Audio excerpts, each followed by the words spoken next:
नमस्कार दोस्तों, आज हम पढ़ने वाले हैं हमारी जो नेक्स्ट क्रॉप है गेहूं के बारे में। ठीक है, वीट के बारे में पढ़ने वाले हैं। तो हम पूरी डिटेल जानकारी पढ़ेंगे कि गेहूं आपसे एक भी एग्जाम में अगर गेहूं से या वीट से जो भी क्वेश्चन आता है वो आपको कुछ भी नहीं छूटेगा। तो आइए अपन स्टार्ट करते हैं वीट से क्या क्या इंपॉर्टेंट क्वेश्चन हैं। ठीक है ना, पहले अपन मार्कर्स निकाल लेते हैं। 1 मिनट, ठीक है, 1 मिनट के लिए अपन मार्कर्स निकाल लेते हैं, फिर इसके बाद अपन पढ़ना चालू करते हैं ना। ठीक, 1 मिनट। जो भी इम्पोर्टेंट क्वेश्चंस हैं एग्जाम में गेहूं से जो भी पूछे जाएंगे, आप कोई भी एग्जाम दो, इससे बाहर कुछ भी नहीं आएगा आपको। ठीक है, चलिए बात करते हैं सबसे पहले हम कि वीट आखिर होता क्या है। ठीक है ना, गेहूं क्या है, तो आपको ये बताना है कि गेहूं एक सीरियल क्रॉप है। क्या है कि वीट एक सीरियल क्रॉप है ना। गेहूं क्या है, एक सीरियल क्रॉप है। ठीक है, अनाज वाली फसल। कहने का मतलब क्या है, एक अनाज वाली फसल है जिसको पूरी दुनिया में सबसे ज़्यादा लोग खाते हैं। पूरी वर्ल्ड में सबसे ज़्यादा लोग किसको खाते हैं, तो आंसर है गेहूं को खाते हैं। मतलब गेहूं की रोटी खाते हैं, किसी भी प्रकार से वीट का यूज करते हैं। तो वीट जो है वर्ल्ड का स्टेपल फूड है। क्या है, स्टेपल फूड, मतलब अधिकतर जनसंख्या द्वारा खाया जाने वाला फूड है, स्टेपल फूड है। वर्ल्ड का स्टेपल फूड कौन सा है, तो आंसर है वीट है। और लेकिन इंडिया का राइस है। इंडिया और एशिया का कौन सा, राइस है। लेकिन वर्ल्ड का कौन सा है, तो आंसर है वीट है। हम बात करते हैं कि जिसका बॉटनिकल नेम होता है, ठीक है, वीट का जो बॉटनिकल नेम होता है क्या होता है, देखो। ठीक है ना, वीट का जो बॉटनिकल नेम होता है वो क्या होता है, समझिए, टिक्टिकम एस्टिवम। वीट का जो साइंटिफिक नेम है वो क्या है, टिक्टिकम एस्टिवम।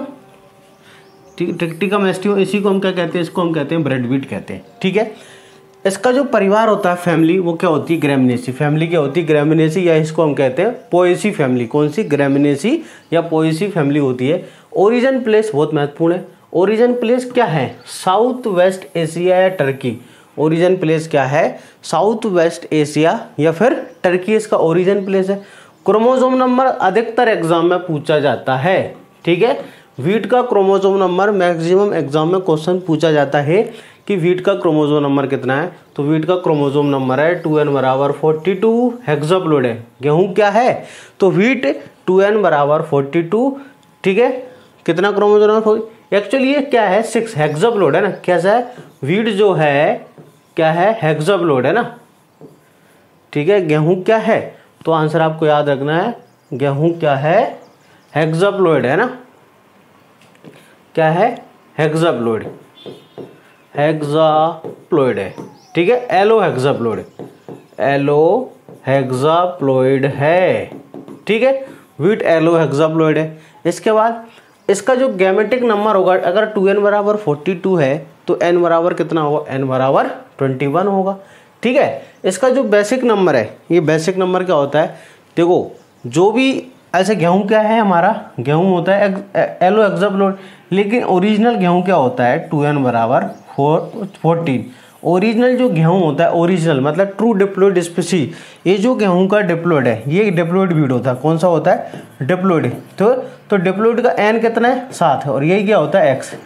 ठीक है, गेहूं कोई सा भी हो, उसका जीनोम, उसका बेसिक नंबर हमेशा कितना रहेगा, 7 रहेगा। याद रखना, x बराबर कितना रहेगा, 7, लेकिन n बराबर कितना होगा, 21 होगा। और वीट का जो जीनोम होता है वो क्या होता है, ABD। गेहूं का जो जीनोम होता है वो क्या होता है, A, B और D होता है। क्लियर है, ये एग्जाम में सबसे ज़्यादा क्वेश्चन पूछा जाता है। एक क्वेश्चन और पूछा जाता है कि इसके एंडोस्पर्म का क्रोमोसोम नंबर क्या होगा, इसके एंडोस्पर्म का क्रोमोसोम नंबर क्या होगा। तो याद रखना, एंडोस्पर्म होता है 3n, ये हो जाएगा 63, 42 + 21 तो हो जाएगा 63। याद रखना, तो एंडोस्पर्म क्या होता है, 3n होता है। तो एंडोस्पर्म का क्रोमोसोम नंबर कितना होगा, तो याद रख कितना होगा, 63 होगा। चलिए आगे बढ़ते हैं नेक्स्ट। ये तो बेसिक जानकारी हो चुकी है। ठीक है, अगली स्लाइड पर चलते हैं। देखो, ये है अपनी वीट की क्रॉप। इस प्रकार से आपको पता है कि वीट इस प्रकार से दिखता है, ये प्लांट है, ये ग्रेन्स होते हैं। अब हम बात करते हैं कि वीट का एरिया है ना, एरिया। ठीक है, वीट का एरिया, प्रोडक्शन, प्रोडक्टिविटी वर्ल्ड में सबसे ज़्यादा कौन है, तो वर्ल्ड में देखो सबसे ज़्यादा गेहूं के उत्पादन में जो एरिया है, ठीक है, एरिया में प्रथम स्थान पर कौन है, तो एरिया में प्रथम स्थान पर है इंडिया, ठीक है, और सेकंड स्थान पर कौन है, सेकंड स्टेज पर है चाइना एरिया में। लेकिन प्रोडक्शन की वही अपन बात करें, किसकी, प्रोडक्शन की, तो प्रोडक्शन में सबसे आगे कौन है, प्रोडक्शन में सबसे आगे चाइना। गेहूं के उत्पादन में, प्रोडक्शन में जो प्रथम स्थान पर है वो कौन है, चाइना है। दूसरे नंबर पर कौन है, इंडिया है, ठीक है, कौन है, इंडिया है, ठीक। इसके बाद तीसरे नंबर पर प्रोडक्टिविटी की बात करें हम, किसके बारे में, प्रोडक्टिविटी के बारे में, तो प्रोडक्टिविटी में नंबर 1 कौन है, यूके, यूनाइटेड किंगडम प्रोडक्टिविटी में नंबर 1 है, ठीक है। आगे बढ़ते हैं हम, अब आगे बात करते हैं वीट प्रोडक्शन, ठीक है, एरिया प्रोडक्शन। अपन अगर भारत की बात करें, ठीक है, गेहूं के उत्पादन में नंबर 1 राज्य कौन सा है, ठीक है। अगर अपन इसकी बात करें किसके बारे में, area production and productivity in India, Bharat के अंदर गेहूं के उत्पादन में प्रथम कौन सा राज्य है, तो उत्पादन में कौन सा है, उत्तर प्रदेश, ठीक है। एरिया में कौन है, उत्तर प्रदेश, लेकिन प्रोडक्टिविटी में कौन है, पंजाब प्रोडक्टिविटी में आगे। अब देखो गेहूं का जो क्लासिफिकेशन है, वर्गीकरण है, वो क्रोमोसोम नंबर के आधार पर है। गेहूं का जो वर्गीकरण है वो किसके आधार पर है, क्रोमोसोम नंबर के आधार पर है। तो इसकी जो ऐसे डिप्लॉइड, टेट्राप्लॉइड, हेक्साप्लॉइड, तो 3 प्रकार के आपको गेहूं मिलेंगे, डिप्लॉइड, टेट्राप्लॉइड, हेक्साप्लॉइड। तो हम सबसे पहले उसी की बात करते हैं, ठीक है, कि कौन कौन से इंपॉर्टेंट क्लासिफिकेशन है।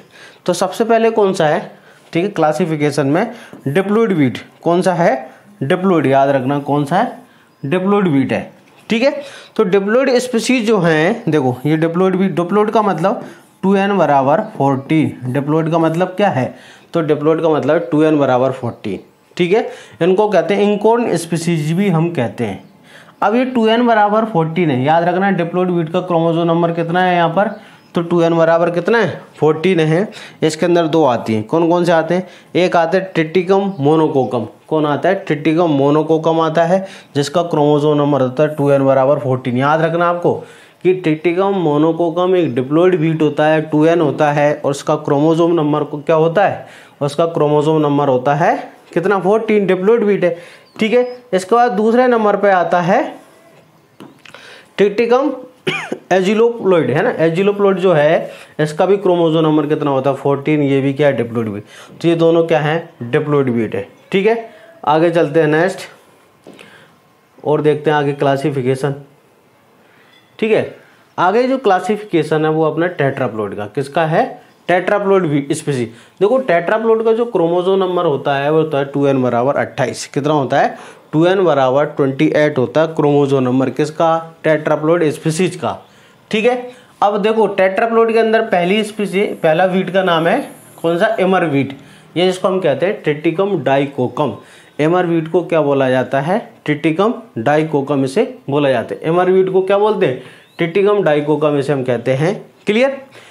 It occupies only 1%। देखो भारत के अंदर जितना प्रोडक्शन होता है, जितना एरिया, जिसके मतलब 100% है अगर वीट का एरिया, ठीक है, सिर्फ वीट की बात करें तो ओनली 1% एरिया में जो होता है कौन सा, किसका प्रोडक्शन किया जाता है, ट्रिटिकम डाइकोकम का। मान के चलते हैं सपोज कि 150 मिलियन हेक्टेयर के अंदर हम क्या करते हैं, 100 मिलियन हेक्टेयर के अंदर गेहूं की बुवाई करता है, तो ओनली 1 मिलियन हेक्टेयर के अंदर आपको क्या मिलेगा कि गेहूं, इसका ट्रिटिकम डाइकोकम ओनली 1%। जितना वीट का एरिया होता है उसमें से सिर्फ 1% टोटल एरिया में से किसकी सोइंग की जाती है, तो हमारे वीट की। और जनरली साउथ इंडिया के अंदर, कहाँ पर, साउथर्न स्टेट जैसे महाराष्ट्र, आंध्र प्रदेश, कर्नाटक और तमिलनाडु, यहाँ पर इसकी खेती। तो आपको पहले याद क्या रखना है, जो एग्जाम के पॉइंट ऑफ व्यू से ज़्यादा महत्वपूर्ण है वो है कि एमर वीट का साइंटिफिक नेम क्या है। एमर वीट टेट्राप्लॉइड है, डिप्लॉइड है, हेक्साप्लॉइड है, तो आपको बताना है टेट्राप्लॉइड है, और इसका जो नंबर है, ठीक है, मतलब इसका साइंटिफिक नेम क्या है, एमर वीट का साइंटिफिक नेम है ट्रिटिकम डाइकोकम होता है। और एग्जाम में क्वेश्चन और बहुत महत्वपूर्ण कि इससे क्या बनाते हैं, एक बहुत ही फेमस साउथ इंडियन डिश है जिसका नाम होता है उपमा। तो good for preparation of south India dish, ठीक है, दक्षिण भारत की फेमस डिश बनाई जाती है जिसका नाम होता है उपमा। क्या नाम होता है, उपमा एक साउथ इंडियन डिश होती है, वो बनाई जाती है। तो आपको याद रखना है कि आपसे क्या पूछेंगे एग्जाम में कि साउथ इंडियन फेमस जो डिश है उपमा, वो किसके द्वारा बनाई जाती है, तो आप क्या बताओगे, वो किसके द्वारा, उपमा किससे बनाई जाती है, ट्रिटिकम डाइकोकम से बनाई जाती है। सेकंड नंबर का है हमारा मैक्रोनी व्हीट या ड्यूरम व्हीट है, मैक्रोनी या ड्यूरम, ट्रिटिकम ड्यूरम, ये भी क्या टेट्राप्लॉइड है।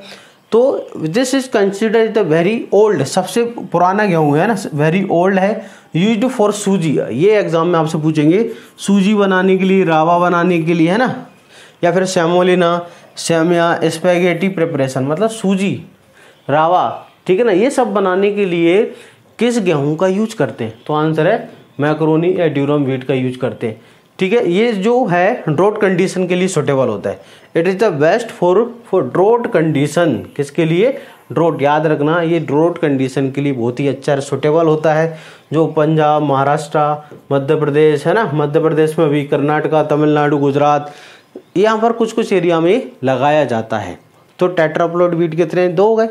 सबसे ज़्यादा एग्जाम में इनके क्या पूछते हैं कि ड्यूरम व्हीट को क्या कहते हैं? तो आंसर मैक्रोनी कहते हैं, और डाइकोकम को क्या कहते हैं? एमर व्हीट कहते हैं। ठीक है, आगे चलते हैं नेक्स्ट। चलिए अगला है, देखो इसी के बारे में, टिक्टिकम ड्यूरम के बारे में, कि ये जो है सिर्फ 12% एरिया में इसका कल्टीवेशन होता है। जितना एरिया होता है उसके 12% में इसकी खेती होती है। किसकी? टिक्टिकम ड्यूरम की जो एरिया है वो कितना? सिर्फ 12% है, वो भी central India, generally particularly central India और साउथ इंडिया के अंदर। इसकी जो वैरायटी है, 2 महत्वपूर्ण वैरायटी हैं, वो एक जयराज एंड मालविका। कौन कौन सी? जयराज और मालविका क्या है? इसकी 2 महत्वपूर्ण वैरायटी हैं। अब तीसरा नंबर का है पोलार्ड व्हीट। ठीक है, ये भी क्या है? टेट्राप्लोइड है। पोलार्ड व्हीट भी टिक्टिकम टर्जिडियम। ठीक है, 2n बराबर ये भी कितना है? 28 है। याद रखना 2n बराबर ये भी कितना है? 28 है, टिक्टिकम टर्जिडियम। ठीक है, ये जनरली देखो इसके बारे में क्या है, ये जनरली देखो अमेरिका जो little grow in the US having the 4 side compact on spikes that tends to the branch in some varieties rather short, thick, humped yellows to red kernels and long thick pathy so solid stems and used chiefly for stock feed is called also the corn wheat। इसको क्या बोला जाता है? corn wheat, English wheat या राइवट। आपको याद रखना है, ये हाइट में ज़्यादा छोटा होता है ना, ड्वार्फ होता है, सॉलिड स्टेम होता है। इसका यूज कैटल्स को खाना, जो फीड होता है वो जनरली उसके लिए किया जाता है अमेरिका में। इसको हम क्या क्या कहते हैं? इसको हम कॉर्न व्हीट कहते हैं, इसको हम इंग्लिश व्हीट कहते हैं, इसको हम राइवट व्हीट भी कहते हैं। बस इतने नाम के लिए याद रखना है, और ज़्यादा कुछ इसके बारे में आपको याद नहीं रखना है, क्योंकि इतना महत्वपूर्ण नहीं है ये। ठीक है, चलिए आगे पढ़ते हैं। अब हम बात करते हैं हेक्साप्लोइड व्हीट है। 2n बराबर 40, 2n बराबर कितना? 42, जो हेक्साप्लोइड व्हीट है उसके बारे में। ठीक है, तो इसके अंदर पहले हमारा कॉमन ब्रेड व्हीट है ना, कॉमन ब्रेड व्हीट या ब्रेड व्हीट या मैक्सिकन ड्वार्फ व्हीट, क्या बोलते हैं इसको हम? कॉमन ब्रेड व्हीट या फिर ब्रेड व्हीट या मैक्सिकन ड्वार्फ व्हीट इसको कहते हैं, जिसका नाम है टिक्टिकम एस्टिवम। क्या है? टिक्टिकम एस्टिवम। ठीक है, इसी की खेती जनरली की जाती है। तो इट इज हेक्साप्लोइड 2n बराबर 14, imported species but mostly grow in India. कहाँ से लेके आए? मैक्सिको से लेके आए, और भारत का अधिकतर क्षेत्र में यही लगाई जाती है। This is presently grow in the almost all wheat growing zones occupying the लगभग 87% ऑफ द व्हीट एरिया। इसकी खेती भारत का जितना भी व्हीट एरिया है उसमें 87% एरिया में किसकी खेती की जाती है? तो किसकी की जाती है? हेक्साप्लोइड व्हीट की। 87% एरिया में जो खेती की जाती है वो किसकी की जाती है? वो की जाती है किसकी? हेक्साप्लोइड व्हीट की खेती की जाती है। ठीक है, it is good for chapati making and bakery product. ऐसे रोटी बनाने के लिए सबसे अच्छा है। ठीक है, जो बेकरी के अंदर बिस्कुट हैं, ब्रेड्स हैं, वो बनाने के लिए बहुत अच्छा है। तो बेकरी प्रोडक्ट बनाने के लिए भी और चपाती के लिए भी अच्छा है। This wheat introduce in India by Norman Borlaug. ठीक है, फ्रॉम मैक्सिको। मैक्सिको के अंदर जो सीमेट है, गेहूं का इंटरनेशनल रिसर्च इंस्टीट्यूट है, वहाँ से नॉर्मन बोरलॉग भारत के अंदर लेके आए, इसलिए इसे क्या बोलते हैं? मैक्सिकन ड्वार्फ व्हीट कहते हैं। And responsible for the green revolution in India. और भारत के अंदर जो हरित क्रांति है, ग्रीन रिवोल्यूशन है, उसके लिए रेस्पॉन्सिबल 2 क्रॉप है, राइस एंड व्हीट। तो व्हीट कौन सा? मैक्सिको से हम जो व्हीट लेके आए ड्वार्फ व्हीट, वही जिसका क्या इंडिया के अंदर बहुत ही ज़्यादा प्रोडक्शन हुआ। तो ग्रीन रेवोल्यूशन के लिए ये दोनों क्या है? रेस्पॉन्सिबल। और मेनली कौन है? टिक्टिकम हमारा एस्टिवम। ठीक है, आगे बढ़ते हैं अब। चलिए अगला पॉइंट क्या कहता है? Indian dwarf. अब ये भी इंडियन ड्वार्फ व्हीट है, टिक्टिकम स्फेरोकोकम। इंडियन ड्वार्फ व्हीट जो है टिक्टिकम स्फेरोकोकम, इंडियन ड्वार्फ व्हीट टिक्टिकम स्फेरोकोकम जो है, ठीक है, ये भी क्या है? 2n बराबर 42। ठीक है, ये भी क्या है? 2n बराबर 42 इंडियन ड्वार्फ व्हीट है, Triticum sphaerococcum. Belongs to the club wheat, इसको क्लब व्हीट भी, ये बहुत महत्वपूर्ण है, इसको क्या बोला जाता है वेस्टर्न कंट्रीज में, इसको क्या बोला जाता है, इसको बोला जाता है क्लब व्हीट। क्या कहते हैं इसको हम, club wheat. It is belongs to the club wheat of the western countries. This is grown in India and Pakistan and limited area of India and Pakistan, characterized by the very short and compact at having the shorter grains। ठीक है, height भी छोटी होती है, जो इसका head होता है स्पाइक वो भी छोटा होता है, और ग्रेन्स भी क्या होते हैं, छोटे। ठीक है, अब अगला है कॉमन ब्रेड व्हीट, इसको भी बोला, ये है ट्रिक्टिकम वल्गेयर। याद रखना ट्रिक्टिकम वल्गेयर भी क्या है, 2n बराबर होता है 42, 2n बराबर क्या होता है, ट्रिक्टिकम वल्गेयर, ट्रिक्टिकम स्पैरोकोकम और ट्रिक्टिकम एस्टिवम, ये क्या होते हैं, तो आंसर है hexaploid. This is traditionally grown in the alluvial soil of the Indo Gangetic plains in UP, Bihar, Punjab और some part of the Rajasthan. जो गंगा नदी के आसपास का किनारे वाला क्षेत्र होता है, इंडो, जिसको हम क्या बोलते हैं, इंडो गैंगलिटिक प्लेन कहते हैं, वहाँ पर इसकी खेती की जाती है। इसकी कुछ महत्वपूर्ण वेराइटी है, जैसे K65 है, K68 है, C13 है, C304 है, PB 391, तो ये महत्वपूर्ण वेराइटी है इसकी। ठीक है, इसके बाद ये दोनों जो है ना, ट्रिक्टिकम स्पेल्ट और ट्रिक्टिकम माचा, ये दोनों भी क्या हैं, ये दोनों भी 2n बराबर 42 हैं, हेक्साप्लोइड है। तो हेक्साप्लोइड के अंदर हमने टोटल 5 स्पीशीज देखी, ट्रिक्टिकम एस्टिवम, ट्रिक्टिकम स्पैरोकोकम, ट्रिक्टिकम माचा, ट्रिक्टिकम स्पेल्टा और ट्रिक्टिकम वल्गेयर। तो जैसे टोटल 5 व्हीट का हेक्साप्लोइड है, याद रखना। ठीक है, अब हम इम्पोर्टेंट पॉइंट की बात करते हैं। ठीक है, क्या अगर हम व्हीट की बात करें, वर्ल्ड में अगर कोई फूड ग्रेन है, ठीक है, कोई क्रॉप्स है जिसका प्रोडक्शन सबसे ज़्यादा होता है वर्ल्ड में, तो किसका होता है, व्हीट का। ठीक है, wheat has the rank first in the world among the cereals both in respect area and production. मतलब जितनी भी सीरियल क्रॉप्स होती हैं, ठीक है, सीरियल मतलब अनाज वाली फसलें, तो खाने वाली जो फसलें होती हैं जिसको हम अनाज वाली फसलें भी कहते हैं, उनमें सबसे ज़्यादा वर्ल्ड में सबसे ज़्यादा एरिया भी किसका है, तो आंसर है गेहूं का है, और प्रोडक्शन भी किसका होता है, तो व्हीट का है। लेकिन इंडिया की बात करें हम, तो इंडिया के अंदर ये व्हीट जो है वो सेकंड नंबर पे, एरिया और प्रोडक्ट पहले नंबर पे कौन है, राइस। इंडिया में अगर आपसे पूछा जाए कि इंडिया में किस क्रॉप का प्रोडक्शन सबसे ज़्यादा होता है, ठीक है, एरिया में किस क्रॉप का प्रोडक्शन सबसे ज़्यादा होता है, सीरियल, तो आप बताओगे किसका, राइस का, इंडिया में, है ना। और एरिया भी किसका ज़्यादा है, राइस का। ठीक है, इंडिया के अंदर है। लेकिन वर्ल्ड का अगर आपसे पूछा है कि वर्ल्ड में किस क्रॉप का सबसे ज़्यादा प्रोडक्शन होता है, तो आप बताओगे सबसे ज़्यादा गेहूं का वर्ल्ड में, और एरिया भी सबसे ज़्यादा किसका है, व्हीट का। बात समझ में आ रही है। तो इसलिए इसे क्या बोलते हैं, वर्ल्ड का स्टेपल फूड कहते हैं। गेहूं को क्या बोलते हैं, staple, world staple food of grain crop, so it is called the king of serial. तो गेहूं को हम किंग ऑफ सीरियल भी कहते हैं। क्या कहते हैं इसको हम, अनाजों का राजा भी कहते हैं, किंग ऑफ सीरियल कहते हैं। अधिकतर दुनिया की जो जनसंख्या है, पॉपुलेशन है, इट्स डिपेंड ऑन व्हीट। ठीक है, किस पर निर्भर करती है, गेहूं पर, इसलिए इसे क्या बोलते हैं, king. In India wheat crop is the second. मैंने आपको बताया ना कि इंडिया के अंदर गेहूं जो है राइस के बाद सेकंड पोजीशन पे आता है, second most after rice in both area and production. ठीक है, तो जो अपन गेहूं के अंदर इंडिया के अंदर बात करें कि जितनी भी क्रॉप्स हम सोइंग करते हैं, फील्ड क्रॉप्स, उनमें पहले नंबर पर राइस है, दूसरे नंबर पर कौन सा होता है, व्हीट होता है। ठीक है, अब मैंने इंपॉर्टेंट क्या है, व्हीट कंटेंस स्पंजी प्रोटीन। गेहूं के अंदर एक स्पंजी प्रोटीन होती है, तभी तो क्या होता है कि जो मैदा बनाते हैं, मैदा के अंदर जो लोच आता है कि नहीं, इलास्टिसिटी, तो आता है स्पंजी प्रोटीन के कारण, जिसको कहते हैं ग्लूटीन। तो गेहूं की प्रोटीन जो होती है वो कौन सी होती है, ग्लूटीन होती है 8 से लेकर 11%, which is essential for the bakery. ठीक है, बेकरी प्रोडक्ट बनाने के लिए, ऐसे मैदा से बहुत सारे प्रोडक्ट बनाए जाते हैं, तो बेकरी प्रोडक्ट बनाने के लिए क्या होता है, देखो इलास्टिसिटी, लोच आना चाहिए। लोच जानते मतलब उसको खींच देते हैं हम, ऐसे आपको कभी मैदा को खींचना, जलेबी बनाते कि नहीं, तो मैदा से बनाते हैं आप, देखना उसमें इलास्टिसिटी कितनी होती है, लंबी, वो होता है ग्लूटीन प्रोटीन के कारण। किसके कारण, वो होता है ग्लूटीन प्रोटीन के कारण। ठीक है, तो ग्लूटीन प्रोटीन जो होती है गेहूं के अंदर कितनी होती है, 8 से लेके 11%। कितनी होती है, 8 से लेके 11% ग्लूटीन प्रोटीन होती है। ठीक, अब आगे बात करते हैं हम। ठीक है, नेक्स्ट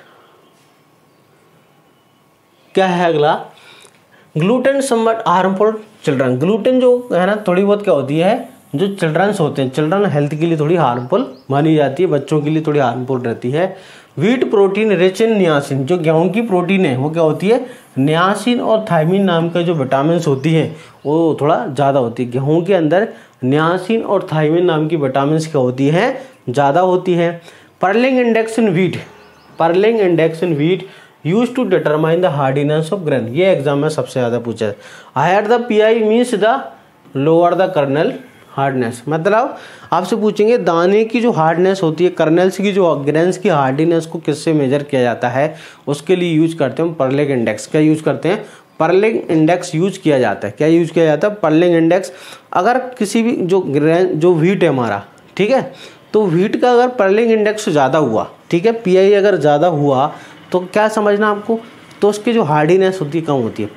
पर्लिंग इंडेक्स जितना ज़्यादा होगा क्या होता है, हार्डीनेस उतनी ही कम हो, है ना, लोअर कर्नल हार्डीनेस। ठीक है, तो आपसे पूछेंगे कर्नल हार्डीनेस को मेजर करने के लिए आप किस पैरामीटर का यूज करते हैं, तो हम किसका करते हैं, तो हम यूज करते हैं किसका यूज करते हैं, पीआई इंडेक्स का। In wheat permanent adventitious roots developed below the soil after the appearance of the first leaf at CRI it is called the clonal root। आपको है ना इस तरह से, ठीक है, परमानेंट रूट्स मिलेंगी, ठीक है, इस प्रकार से ये CRI फर्स्ट लीफ के बाद इस तरह से एडवेंटिशियस, इनको क्या बोलेंगे हम, क्लोनल रूट्स, है ना, क्लोनल रूट्स आपको इनको कहते हैं। तो क्या होता है कि परमानेंट जो होती है एडवेंटिशियस रूट आती है बिलो द सोइल सरफेस, कब आती है, फर्स्ट लीव CRI स्टेज के बाद आपको जनरली एट CRI स्टेज पर, और CRI स्टेज कब आती है, बुवाई के 21 दिन बाद आती है। कब आती है, बुवाई के 21 दिन बाद CRI स्टेज आती है, याद रखना, बुवाई के कितने 21 डेज बाद CRI स्टेज आती है। तो इस बात जो रूट्स आएंगी वो कौन सी आती हैं, क्लोनल रूट्स आती हैं। ठीक है, वीट का जो इन्फ्लोरेसेंस होता है, वीट का जो अपना वीट जो होता है उसका जो इन्फ्लोरेसेंस का मतलब क्या होता है, पुष्पक्रम। ठीक है, इन्फ्लोरेसेंस का मतलब क्या होता है, पुष्पक्रम होता है। ठीक है, तो गेहूं जो होता है आपको पता है कि इसमें जो बाली है यहाँ पर, ठीक है, ऐसे इसमें दाने रहते हैं यहाँ पर, ठीक है, ये इस तरह से गेहूं की बाली जो है, तो इसके अंदर जो इन्फ्लोरेसेंस होता है, इन्फ्लोरेसेंस का मतलब होता है अरेंजमेंट ऑफ द फ्लावर्स, पुष्पों के क्रम को हम क्या कहते हैं, इन्फ्लोरेसेंस या पुष्पक्रम कहते हैं। तो इस प्रकार से इसको कहते हैं ईयर या स्पाइक, क्या कहते हैं, ईयर या स्पाइक इसे कहते हैं। गेहूं के पुष्पक्रम को क्या कहते हैं, ईयर या स्पाइक कहते हैं। ठीक है, और जो सीड होता है, सीड को क्या बोला जाता है, कैरियोप्सिस। सीड को क्या बोला जाता है, याद रखना, सीड को कैरियोप्सिस। ठीक है, जितनी भी सीरियल क्रॉप्स होती हैं, वीट हुआ, राइस हुआ, मेज हुआ, ज्वार हुआ, बाजरा, जितनी भी है, सबका सीड क्या कहलाता है, कैरियोप्सिस। सबका जो ग्रेन्स होता है बोटनिकली क्या कहलाता है, तो बोटनिकली ये कहलाता है कैरियोप्सिस। ठीक है, नेक्स्ट अगले पॉइंट की बात करते हैं हम कि वीट का जो टेस्ट वेट होता है, ठीक है, वीट का जो टेस्ट वेट है कितना होता है, 40 से लेके 42 ग्राम। टेस्ट वेट का मतलब कितना होता है, 1000 जो ग्रेन्स होते हैं ना, 1000 सीड का वेट, कितना, 1000 सीड का जो वेट होता है उसे हम क्या कहते हैं, टेस्ट वेट। उसे क्या बोलेंगे हम, टेस्ट वेट कहते हैं। और टेस्ट वेट कितना होता है, 40 से लेके 42 ग्राम होता है। ठीक, नेक्स्ट वाइट टेस्ट वेट है, ठीक है, जिसका नाम होता है फेलेरिस माइनर, जिसको हम क्या कहते हैं, गेहूं का मामा, क्या कहते हैं, गेहूं का मामा भी इसे हम कहते हैं। तो ये गेहूं का मामा है फेलेरिस माइनर, ठीक है, मिमिक्री बीट होता है, उसका टेस्ट वेट एग्जाम में पूछा जाता है, कितना होता है, 2 ग्राम होता है। कितना होता है, 2 ग्राम होता है। ठीक है, अब गेहूं के अंदर जो ड्वार्फनेस होती है, गेहूं के अंदर मतलब जो बोनापन होता है, उसके लिए जनरली कौन सी जीन रेस्पॉन्सिबल होती है, कौन सी, नोरेंटेन। ठीक है, तो gene responsible for the wheat dwarfness and wheat is, आपको क्या याद रखना है कि गेहूं में बोनेपन के लिए, ड्वार्फनिज्म के लिए जो जीन होती है वो कौन सी होती है, नैरोटेन, कौन सी, Norin ten, which is Japanese variety isolated by doctor Borlaug in 1960 Mexico. ठीक है, इसको किसने एक देखो, नोरेन 60 एक प्रकार की जीन है, एक प्रकार की वेराइटी होती है, उससे जीन जो ली गई है वो जनरली क्या होती है, ड्वार्फनेस के लिए। तो एग्जाम में इसके आता है नोरेंटेन ही आता है। इन इंडिया, भारत के अंदर क्या हुआ कि 1963 में नॉर्मन बार्लोग जो उनके द्वारा हमारे इंडिया में गेहूं लाया गया। In India introduced dwarf photo insensitive high yielding Mexican variety 1963 like Lerma Rojo, ठीक है, सोनारा 63, सोनारा 64 एंड मायो। ये जो वैरायटी है ये कहाँ से लाई गई भारत में, ये लाई गई कहाँ से, मैक्सिको के द्वारा 1963 में नॉर्मन बार्लोग के द्वारा। ठीक है, and release for the commercial cultivation in India and 1965 and these variety were responsible for the green revolution in India। और ये जो वैरायटी है इन्हीं के कारण भारत में क्या हुआ है, हरित क्रांति 1963 में लेके आए, 1965-66 में हरित क्रांति हुई है। तो हरित क्रांति जो हुई वो किसके कारण हुई है, इन जो मैक्सिका से हम जो वैरायटीज लेके आए थे, ठीक है ना, कौन कौन सी, लरमा रोजो, सोनारा 63, सोनारा जो, इन सब के कारण क्या हुआ है, तो आंसर है हरित क्रांति भारत के अंदर हुई है। ठीक है, कौन ले गया है, नॉर्मन बोरलॉग। ठीक है, आगे पढ़ते हैं ना। अगला क्या है, most of the present Indian wheat variety content the gene RST1 and RST।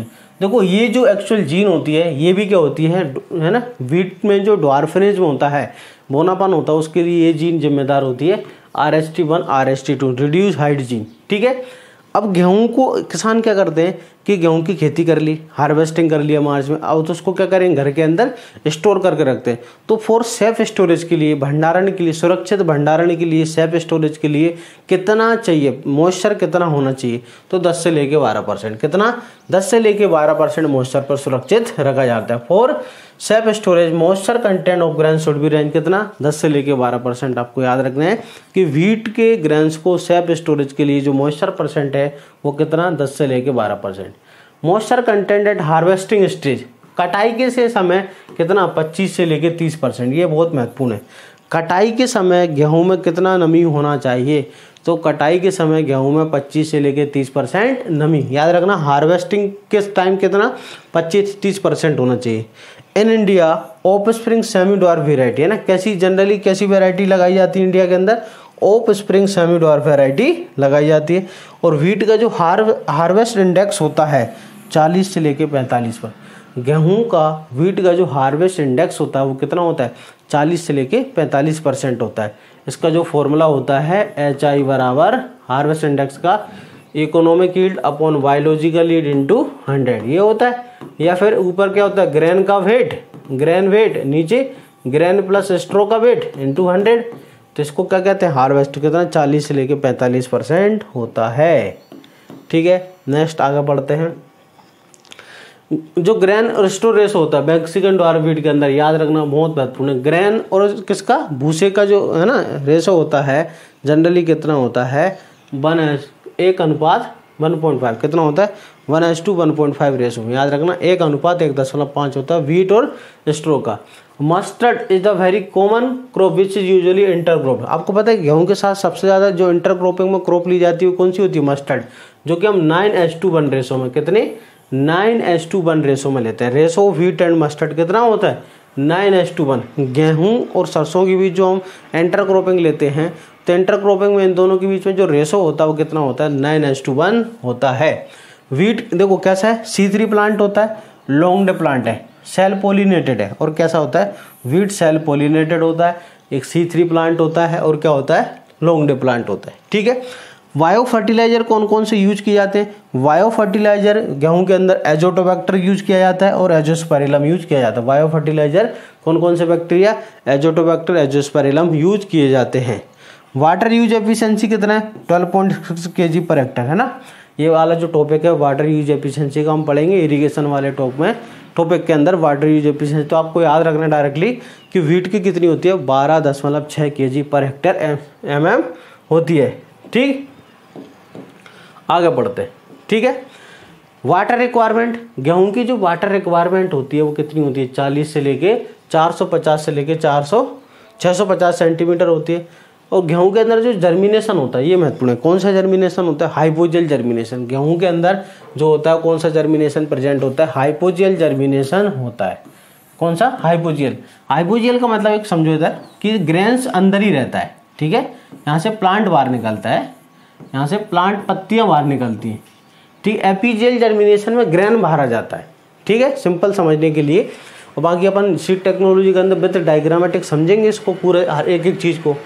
To work the seminal roots to give nutrition to plant, जो सेमाइनल रूट्स आती हैं टिलर के पास से, उनका काम क्या होता है, प्लांट को न्यूट्रिशन देने का काम होता है। ठीक है, the resistant gene in wheat for Puccinia recondita, ये एग्जाम में आजकल बहुत पूछा जा रहा है कि पक्सिनिया रिकोन्डेस्ट्रा जो ब्राउन और लीफ रस्ट होता है ना, ब्राउन रस्ट और लीफ रस्ट, ब्राउन रस्ट और लीफ रस्ट जो नाम की बीमारी है, उसके लिए रेजिस्टेंट जीन कौन सी है, उसके लिए रेजिस्टेंट जीन है कौन सी, LR जीन।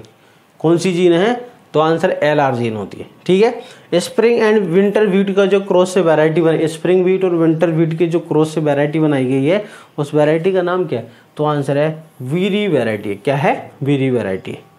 ठीक है, आगे देखते हैं हम नेक्स्ट। अपन अब अगले देखते हैं वैरायटीज के बारे में डिस्कस करेंगे। किसके बारे में? वैरायटी के बारे में डिस्कस करेंगे। ठीक,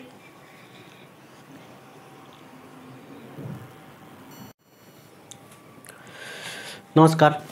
देखो दोस्तों, हम पिछली क्लास में पढ़ रहे थे कि जो गेहूं के बारे में ना, व्हीट के बारे में हमने वहाँ तक पढ़ लिया था कि हमको पढ़ना था वैरायटीज की कौन कौन सी इंपॉर्टेंट वैरायटीज होती हैं। तो आइए डिस्कस करते हैं कौन कौन सी इंपॉर्टेंट वैरायटीज हैं व्हीट की। देखो, सबसे मेन इंपॉर्टेंट है कि स्टूडेंट को एक कन्फ्यूजन रहता है क्या कि नोरेन 10 क्या है। तो देखो, नोरेन 10 एक जापानीज वैरायटी है, एक्चुअली जापानीज वैरायटी है जिसके अंदर क्या थी? ड्वार्फिंग की जीन थी। तो Noren 10 has created a new chapter in the history of wheat breeding. मतलब जैसे ही नोरेन 10 की डिस्कवरी हुई, नोरेन 10 वैरायटी की, तो एक नई सी क्रांति आ गई। क्यों आ गई? क्योंकि इसके अंदर थी ड्वार्फिंग की जीन। इसका यूज करके बहुत सारी नई डिफरेंट वैरायटीज बनाई गई। तो हम डिस्कस करते हैं कौन कौन सी डिफरेंट वैरायटीज हैं। ठीक है, तो आइए देखते हैं। देखो कौन कौन सी वैरायटी है। तो द ड्वार्फनेस ऑफ नोरेन 10, ठीक है, नोरेन 10 एक्चुअली एक वैरायटी है जिसके अंदर दो पर्टिकुलर जीन्स होती है। नोरेन 10 एक वैरायटी है जापानी जिसमें क्या होती है? दो डिफरेंट जीन्स होती हैं जो कि गेहूं में बोनेपन के लिए, ड्वार्फनेस के लिए क्या होती है? रेस्पॉन्सिबल होती है, जिम्मेदार होती है, जिनको बोला जाता है SD1 SD2, है ना।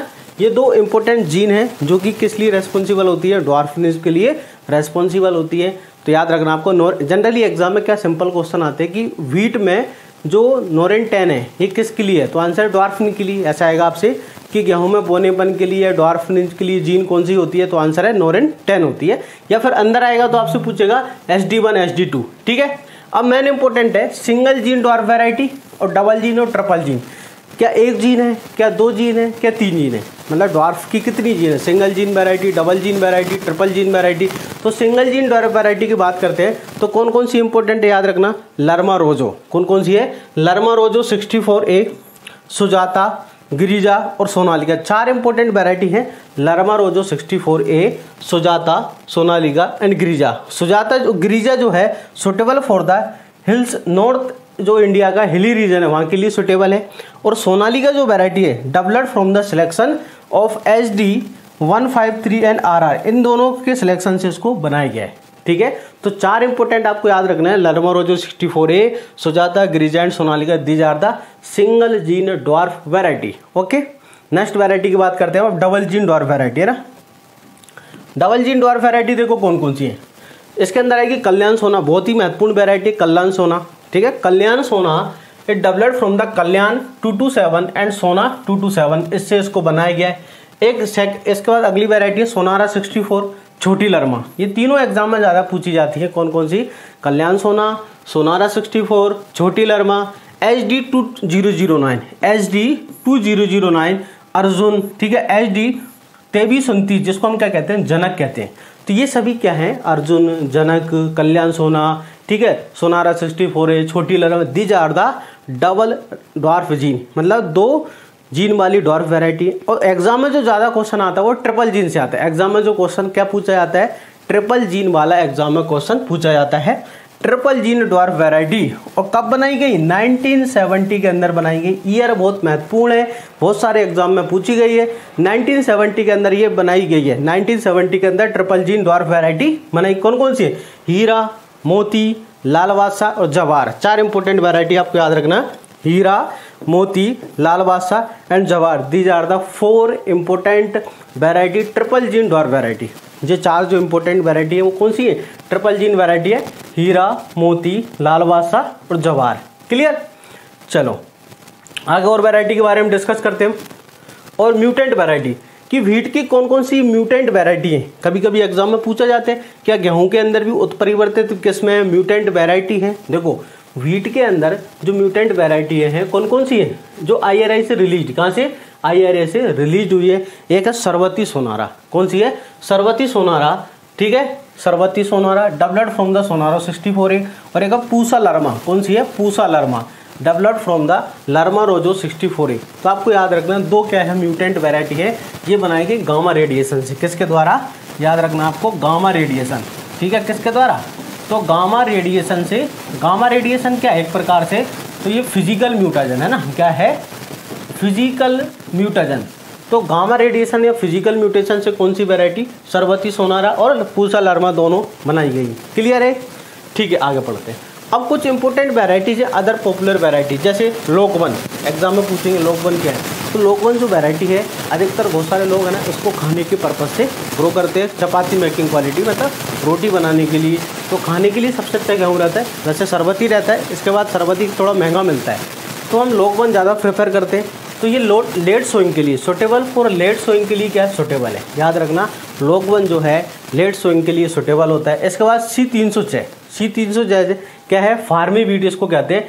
टोल वैरायटी होती है, सुटेबल फॉर रेनफेड। ये एग्जाम में क्वेश्चन पूछा हुआ है ना कि रेनफेड कंडीशन के लिए सुटेबल कौन सा होता है, और चपाती मेकिंग क्वालिटी के लिए C306। ये एग्जाम में क्वेश्चन आया हुआ है, रेनफेड कंडीशन के लिए सुटेबल वीट कौन सा होता है? तो C306 होता है चपाती मेकिंग क्वालिटी के लिए। फिर होता है PW 502, ठीक है, good for yield under the irrigated cool climate condition में। इसके बाद है राज 3765, राज 4037, इसके बाद 3077। ये सब अलग अलग क्या होती है? ये लोजिंग रेजिस्टेंट है। राज 37 जो है 65 लेट सोइंग वैरायटी है, रेजिस्टेंट टू लोजिंग है। इसके बाद 4037 है, सुटेबल फॉर वार्म क्लाइमेट है। इसके बाद हमारी राज कौन सी है? Raj 3077, suitable for the saline and late sowing, saline condition के लिए और लेट सोइंग के लिए सुटेबल है। ठीक, नेक्स्ट आगे पढ़ते हैं। अगला है राज 404120, रेजिस्टेंट टू UG90। अब कभी कभी एग्जाम में क्वेश्चन आता है, ये UG99 क्या है? तो याद रखना UG99 एक रस्ट है, युगांडा रस्ट। क्या है? युगांडा रस्ट इसे कहते हैं, याद रखना। UG99 एक क्या है? रस्ट है। कौन सा है? युगांडा। कौन सा है? युगांडा रस्ट है। ठीक, ईल्ड इसकी अच्छी खासी निकलती है। इसके बाद राज 4161 है, न्यूली रिलीज्ड वैरायटी है। इसके बाद राज 4238 है। ये इंपॉर्टेंट वैरायटीज है। क्लियर? जो चपाती मेकिंग के लिए इसकी ईल्ड भी अच्छी है। ये इंपॉर्टेंट वैरायटी है, जिसमें लोकवन है, एक WH147, ठीक है, मध्य प्रदेश में बहुत फेमस है, WH147 चलती है, ये भी इंपॉर्टेंट वैरायटी। इसके अलावा ना HI 1544, ये अभी नई वैरायटी है। बहुत सारी वैरायटी है अभी वीट की रिसेंटली जो कि डेवलप की गई है। तो एग्जाम में बहुत कम आपसे एग्जाम में आएगा ट्रिपल जीन रेजिस्टेंट वैरायटी वाला क्वेश्चन। अब अपना जो नेक्स्ट टॉपिक है वो क्लाइमेट। वीट को किस प्रकार का क्लाइमेट चाहिए? वीट को कल्टीवेशन के लिए, ग्रोइंग के लिए किस प्रकार के क्लाइमेट की रिक्वायरमेंट होती है? देखो, वीट जो है एक तो C3 प्लांट होता है, आपको याद रखना है। वीट कैसा है? C3 प्लांट है। साथ साथ में लॉन्ग डे प्लांट होता है। C3 होता है, लॉन्ग डे होता है। अब हम इसको रबी सीजन में लगाते हैं। कब लगाते हैं? रबी सीजन के अंदर इसका कल्टिवेशन करते हैं, तो इसको कूल क्लाइमेट की रिक्वायरमेंट पड़ती है। ठीक है, तो C3 प्लांट है, लॉन्ग डे प्लांट होता है। The most ideal condition for the desirable wheat cultivation क्या होता है? देखो, कूल एंड मोस्ट वेदर, दो कंडीशन चाहिए। एक तो चाहिए cool and moist weather during the vegetative growth period, मतलब जब हम इसकी सोइंग करते हैं बोवाई के बाद, जब सीडलिंग बड़ा हो जाता है, सीडलिंग बड़ा होने के बाद तो वेजिटेटिव ग्रोथ जो होती है, मतलब जब प्लांट बढ़ रहा होता है ना, जब इसमें अभी फ्लावरिंग नहीं आई, अभी प्लांट जो क्या कर रहा है, काई की वृद्धि कर रहा है, वेजिटेटिव ग्रोथ कर रहा है, उस समय कैसा हमको क्लाइमेट चाहिए? उस समय हमको चाहिए कैसा? कूल एंड मॉइस्ट, मतलब थोड़ा ठंडा होना चाहिए और नमी होना चाहिए। और जब इसमें क्या होता है, ग्रेन फॉर्मेशन आ जाता है, ग्रेन मतलब दाना बनना स्टार्ट हो जाता है, तो उस समय कैसा चाहिए? Cool moist during the major growth period season, but warm and dry weather during the grain formation. जब दाना बनने लगता है उस समय थोड़ा गर्मी चाहिए। ठीक है, जब ऐसे मार्च के फरवरी के एंड में इसमें दाना बनने लगेगा, फरवरी 15 के बाद आप देखना कि दाना आने लगता है, तो उस समय हमको कैसा चाहिए? थोड़ा ड्राई वेदर चाहिए। कैसा चाहिए? ड्राई वेदर चाहिए, वार्म, थोड़ा गर्मी आ जाती है फरवरी के बाद, तो ग्रेन फॉर्मेशन के लिए कैसा चाहिए? तो ड्राई वेदर चाहिए, और ड्राई के साथ साथ कैसा चाहिए? वार्म चाहिए। बट अधिकतर जो ग्रोइंग पीरियड होता है, वेजिटेटिव जो ग्रोथ होती है, उस समय कैसा चाहिए? तो उस समय कैसा चाहिए? जो मैक्सिमम वृद्धि होती है वो होती है रबी सीजन के अंदर, 15 अक्टूबर से नवंबर के बीच में हम सोइंग करते हैं, तो उस समय कूल एंड मॉइस्ट वेदर की रिक्वायरमेंट होती है। ठीक है, नेक्स्ट आपको याद रखना C3 प्लांट है और क्या है? लॉन्ग डे प्लांट होता है। इसके बाद नेक्स्ट पॉइंट है अपना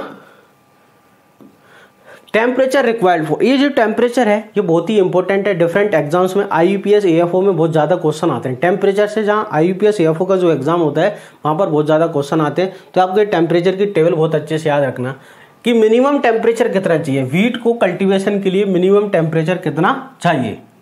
ठीक है। देखो मिनिमम टेम्परेचर जो है वो 4.5 डिग्री सेंटीग्रेड, मिनिमम टेम्परेचर कितना चाहिए 4.5 डिग्री सेंटीग्रेड, ठीक है। ऑप्टिमम टेम्परेचर कितना चाहिए, ऑप्टिमम टेम्परेचर कितना 21 डिग्री सेंटीग्रेड ऑप्टिमम जो है। इसका बाद मैक्सिमम कितना सहन कर सकता है 32 डिग्री। तो आपसे पूछ सकते हैं कि व्हीट कल्टीवेशन के लिए मिनिमम टेम्परेचर तो 4.5 है, ऑप्टिमम 21 है और मैक्सिमम कितना है 32 डिग्री है। बट जर्मिनेशन के लिए एग्जाम में आपसे पूछा जाएगा कि जर्मिनेशन के लिए कितना तापमान चाहिए। व्हीट को जर्मिनेशन के लिए जो तापमान चाहिए कितना 20 से लेके 25 डिग्री सेंटीग्रेड, कितना चाहिए 20 से लेके 25 डिग्री सेंटीग्रेड तापमान की। ये बहुत महत्वपूर्ण है कि गेहूं में जर्मिनेशन के लिए 20 से लेके 25 डिग्री, ठीक है। टिलरिंग के समय, ठीक है, जब टिलर निकलते हो टिलरिंग के समय टेम्परेचर 16 से लेके 20 डिग्री सेंटीग्रेड चाहिए, ठीक है। लीव्स आर लार्जेस्ट, किस टेम्परेचर पर पत्तियां सर्वाधिक बड़ी होती है, लीव्स जो होती है 22 डिग्री सेंटीग्रेड पर पत्तियां क्या होती है बड़ी होती है। वेजिटेटिव ग्रोथ के लिए कितना चाहिए 20 से लेके 23 डिग्री सेंटीग्रेड, ठीक है। Grain filling at reproduct, grain filling के समय 23 से लेके 25 degree centigrade. Degree the plant height, root length and tiller, अगर 22 डिग्री सेंटीग्रेड से ज़्यादा टेम्परेचर हो जाता है तो प्लांट हाइट थोड़ा कम होने लगती है, रूट लेंथ कम हो जाती है, टिलर की संख्या कम हो जाती है। क्विक हेडिंग के लिए जो हेड निकलता है जिसके अंदर ग्रेन्स बाली जिसको हम कहते हैं, टेम्परेचर 20 से लेके 34, ठीक है। इसके बाद हेडिंग रिटार्डेड जब टेम्परेचर हेडिंग 34 डिग्री से अगर ज़्यादा हो जाता है तो जो हेड मतलब बाली बनती है वो थोड़े कम हो जाती है। Reduce the grain weight, 25 degree centigrade से अगर ज़्यादा हो जाए तो ग्रेन वेट कम होने लगता है। तो ये इंपॉर्टेंट टेम्परेचर है, आपको है ना जर्मिनेशन वाला याद रखना है, जर्मिनेशन वाला बहुत ही इंपॉर्टेंट है जो आपसे एग्जाम में पूछा जाएगा, क्लियर है। और ये वाला वेजिटेटिव ग्रोथ वाला भी बहुत, और ये ग्रेन फिलिंग, ठीक है, ये वाला ये आपको ये याद रखना बहुत इंपॉर्टेंट है किसी भी एग्जाम्स के लिए, ठीक है। आगे बढ़ते हैं अब टेम्परेचर के बाद। देखो टेम्परेचर के बाद अगला है अपना कि किस प्रकार की सोइल चाहिए। व्हीट के कल्टीवेशन के लिए जो सोइल की रिक्वायरमेंट होती है, किस प्रकार की सोइल चाहिए, तो क्ले लोमी सोइल चाहिए। कैसी चाहिए, क्ले लोमी सोइल चाहिए जिसका पीएच कितना होना चाहिए 6.5 से लेके 7.5, जिसका पीएच कितना 6.5 से लेके 7.5 होना चाहिए, ठीक है। इसके बाद सीड रेट की बात करते हैं हम कि सीड रेट कितनी होती है ना। अगर हम नॉर्मल सोइंग की बात करते हैं तो सीड रेट होती है 100 kg पर हेक्टर। अगर नॉर्मल सोइंग की बात करेंगे तो कितना होती है 100 kg पर हेक्टर। अगर हम लेट सोइंग की बात करें या फिर ब्रॉडकास्टिंग तरीके से बोते हैं तो सीड रेट कितनी होती है 125 kg पर हेक्टर। अगर हम लेट सोइंग या फिर ब्रॉडकास्टिंग छिड़काव विधि से करते हैं तो सीड रेट कितनी हो जाती है 125 kg, ठीक है। डिबलिंग मेथड, कभी कभी एग्जाम में पूछते हैं कि डिबलिंग मेथड में सीड रेट कितनी होती है। जब डिबलर होता है एक इंस्ट्रूमेंट आता है डिबलर, जिससे हम क्या करते हैं ऐसे एक एक छिद्र करते हैं डिबलर से, ठीक है, और क्या करते हैं सोइंग करते हैं। तो डिबलर मेथड से कितना 25 से 30 kg, डिबलर मेथड में जो सीड रेट होती है वो कितनी होती है 25 से लेके 30 kg per hectare seed rate होती है। डिबलिंग में कितना होती है 25 से लेके 30 kg सीड रेट होती है। तो आपको सीड रेट नॉर्मल के लिए 100 kg, लेट सोइंग और ब्रॉडकास्टिंग के लिए 125 और डबलिंग मेथड के लिए कितना होना चाहिए 25 से 30 kg पर हेक्टर। स्पेसिंग जो होती है, ठीक है, जो बहुत ही इंपॉर्टेंट है स्पेसिंग 22.5 इंटू 10 सेंटीमीटर है ना। इरीगेटेड कंडीशन के लिए जो स्पेसिंग होती है वो कितनी होती है 22.5 इंटू 10 सेंटीमीटर क्या होती है स्पेसिंग रिक्वायर्ड होती है। मेन इंपॉर्टेंट होता है कि डेप्थ ऑफ सोइंग किस पर निर्भर करती है, it depend on the length of coleoptile, ठीक है, किस पर निर्भर करती है कोलियोप्टाइल पर। जो सीड के अंदर दो चीजें होती है, कोलोराइजा होता है और कोलियोप्टाइल होता है। तो कोलियोप्टाइल की लेंथ पर, किस पर, जो बोवाई की गहराई होती है वो किस पर निर्भर करती है। ये एग्जाम में क्वेश्चन पूछा, IUPAC के अंदर ये वाला क्वेश्चन पूछा गया है, ठीक है। किस पर निर्भर करती है, लेंथ ऑफ कोलियोप्टाइल पर निर्भर कर। मैं आपको पढ़ाऊंगा सीड टेक्नोलॉजी के अंदर सीड का डायग्राम, तो वहां पर अपन देखेंगे कोलियोराइजा क्या होता है, कोलियोप्टाइल क्या होता है। तो जो बोवाई की गहराई है डेप्थ ऑफ सोइंग किस पर निर्भर करती है, तो आंसर है लेंथ ऑफ कोलियोप्टाइल पर निर्भर करती है। अब 3 तरह की बोवाई IUPAC में एक क्वेश्चन और पूछा गया, क्या पूछा गया, अगर सिंगल जीन ड्वार्फ वैरायटी है उनकी जो बोवाई की गहराई होती है डेप्थ वो कितनी होती है। अगर सिंगल जीन ड्वार्फ वैरायटी है तो उनको कितनी गहराई पर कितनी डेप्थ पर उनको सोइंग करना चाहिए, कितना करना चाहिए 5 से लेके 6 सेंटीमीटर पर उनकी बोवाई करना चाहिए। एग्जाम में पूछा हुआ क्वेश्चन है ना, ठीक है। इसके बाद अगर डबल जीन ड्वार्फ वैरायटी है तो सोइंग 4 से लेके 5 सेंटीमीटर पर करना चाहिए। अगर ट्रिपल जीन ड्वार्फ वैरायटी है तो सोइंग कब करना चाहिए, सोइंग करना चाहिए हमको 3 से लेके 4 सेंटीमीटर की डेप्थ पर। तो कहने का मतलब 5 से 6, इसके बाद 4 से 5 और 3 से 4। सिंगल में 5 से 6, डबल में 5 से 4 और ट्रिपल में 3 से 4। एवरेज अगर कभी पूछ लिया कि आप एवरेज बताओ कि वीट की सोइंग के लिए एवरेज टेम्परेचर कितना चाहिए, तो आपको एवरेज सोइंग डेप्थ कितनी होना चाहिए, 5 सेंटीमीटर। एवरेज अगर पूछा जाए तो आपको क्या बताना है कि 5 centimetre depth is ideal for the wheat sowing. ठीक है, क्लियर है। गेहूं की बुवाई के लिए जो एवरेज डेप्थ होना चाहिए वो कितना होना चाहिए, 5 सेंटीमीटर होना चाहिए। ठीक है, अब सोइंग डेट की बुवाई हमको कब करना चाहिए, सोइंग डेट क्या है, तो फर्स्ट फोर्टनाइट ऑफ नवंबर, मतलब फर्स्ट फोर्टनाइट ऑफ नवंबर का मतलब कि 1 नवंबर से लेके 15 नवंबर तक। फर्स्ट फोर्टनाइट मतलब होता है प्रथम पखवाड़ा, जिसको हम कहते हैं 1 नवंबर से लेके 15 नवंबर। ठीक है, 1 नवंबर से लेके 15 नवंबर के बीच में। फोर्टनाइट का मतलब पहले 15 दिन है ना, अगर ऐसा लिखा होता है फर्स्ट फोर्टनाइट मतलब पहले 15 दिन, सेकंड फोर्टनाइट मतलब अगले 15 से लेके 30 तारीख तक, तो 1 नवंबर से लेके 15 नवंबर के बीच बेस्ट टाइम होता है। ठीक है, sowing for wheat sowing. While rainfed, अगर हम रेनफेड कंडीशन में व्हीट की सोइंग करते हैं तो सेकंड फोर्टनाइट ऑफ अक्टूबर, मतलब 15 अक्टूबर से लेके 30 अक्टूबर। अब ये कंडीशन है किसके लिए, ये कंडीशन है रेनफेड। रेनफेड कल्टीवेशन का मतलब होता है वर्षा आधारित खेती करना। जहां पर इरिगेशन की फैसिलिटी नहीं होती वहां किसान क्या करते हैं, जल्दी सोइंग करते हैं थोड़ा, ताकि जो बरसात के बाद उन्होंने खरीफ सीजन की हार्वेस्टिंग की है तो सोइल के अंदर अभी नमी है, मॉइस्चर है, उस मॉइस्चर का वो यूज करना चाहते हैं, तो उनके पास क्या है, अभी पानी की सुविधा नहीं होती, इसलिए वो जल्दी करते हैं। तो रेनफेड कंडीशन होती है वर्षा आधारित खेती के लिए, वहां पर हम थोड़ा जल्दी सोइंग करते हैं। कब करते हैं, वहां पर करते हैं 15 से लेके 30 अक्टूबर के बीच में। अगर हम सोइंग मेथड की बात करें, सोइंग मेथड तो एक सबसे अधिकतर जो किसान यूज करते हैं ड्रिलिंग मेथड। अधिकतर जो किसान यूज करते हैं कौन सा होता है, ड्रिलिंग मेथड, सीड ड्रिल।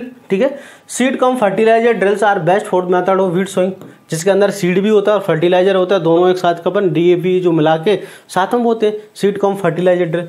अगला मेथड होता है ब्रॉडकास्टिंग मेथड। ब्रॉडकास्टिंग मतलब हाथ से छिड़क के बोलते हैं, ब्रॉडकास्टिंग मेथड जिसको हम कहते हैं रिक्वायर मोर ऑफ, इसमें थोड़ा सीड रेट बढ़ जाती है। सीड जब हम ब्रॉडकास्टिंग तरीके से करते हैं तो नंबर ऑफ सीड रेट क्या होती है, ज़्यादा होती है, सीड रेट थोड़ी बढ़ जाती है।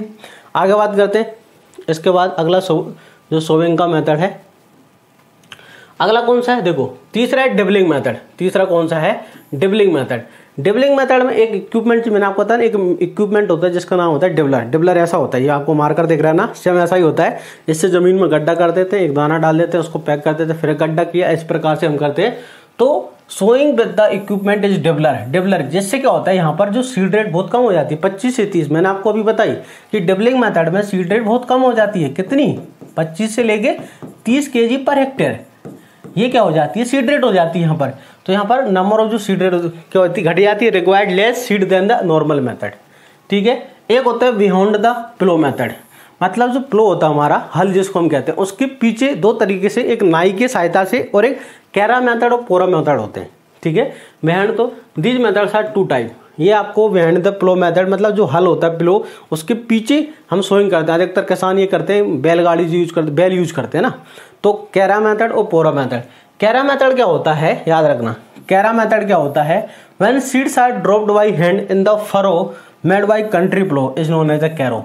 देखो कैरो मेथड क्या होता है, जो हमारा देसी हल होता है, कंट्री प्लो का मतलब जो देसी हल है, उससे जमीन में उसको चलाएंगे, देसी हल को जमीन के अंदर चलाएंगे, तो ऐसे चलाया। ठीक है, तो यहाँ पर क्या होगा, फरो ओपन होगी, जो है ना फरो मतलब खांच ओपन होगी, उसके अंदर क्या करना है, हमको सीड डालना है।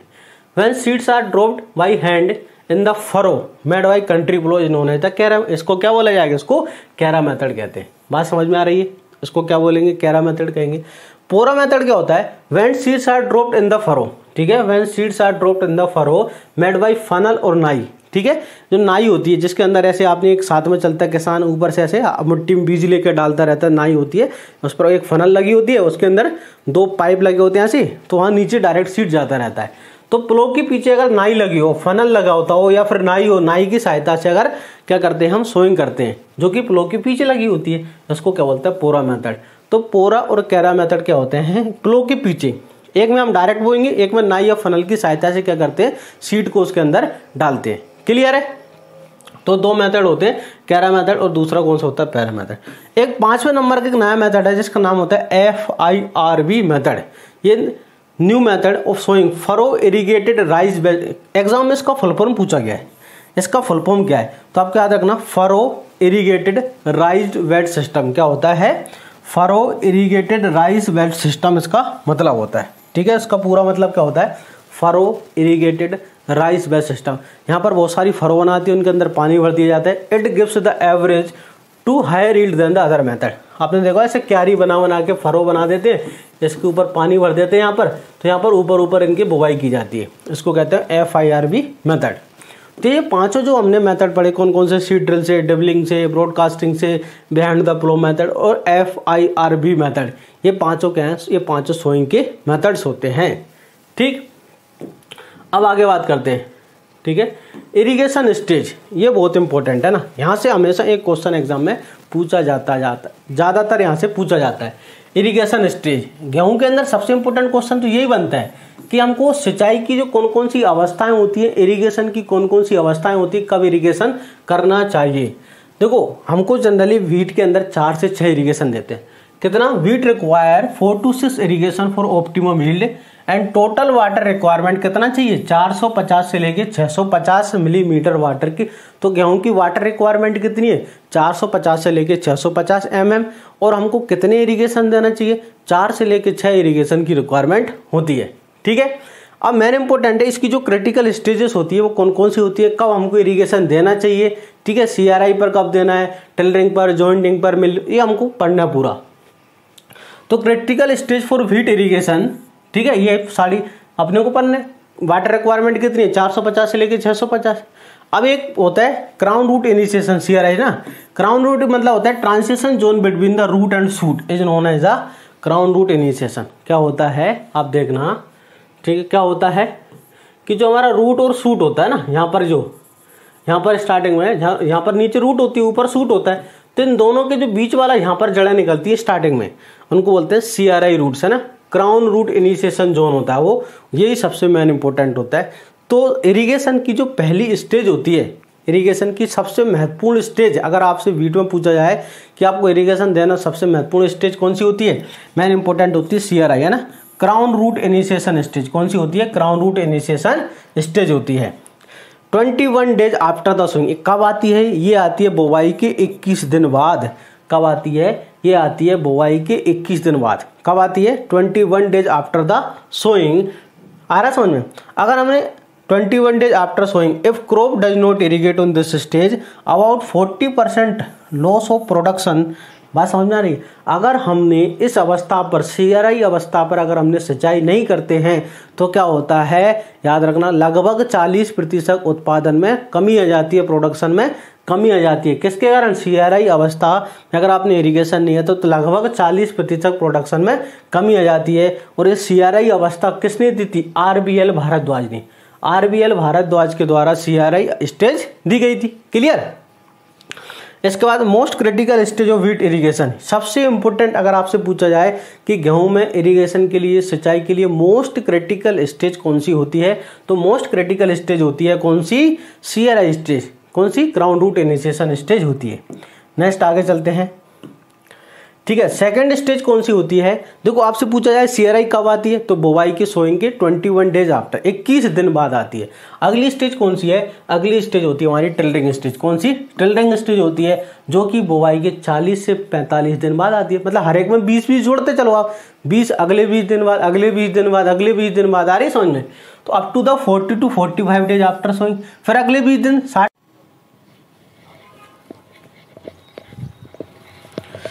नमस्कार, आप सभी का स्वागत है एक बार फिर से अभ्यास एग्री एकेडमी के ऑनलाइन डिजिटल लर्निंग प्लेटफॉर्म में। तो देखो पिछली क्लास में हम पढ़ रहे थे वीट के बारे में, और आज हम उससे आगे स्टार्ट करने वाले हैं।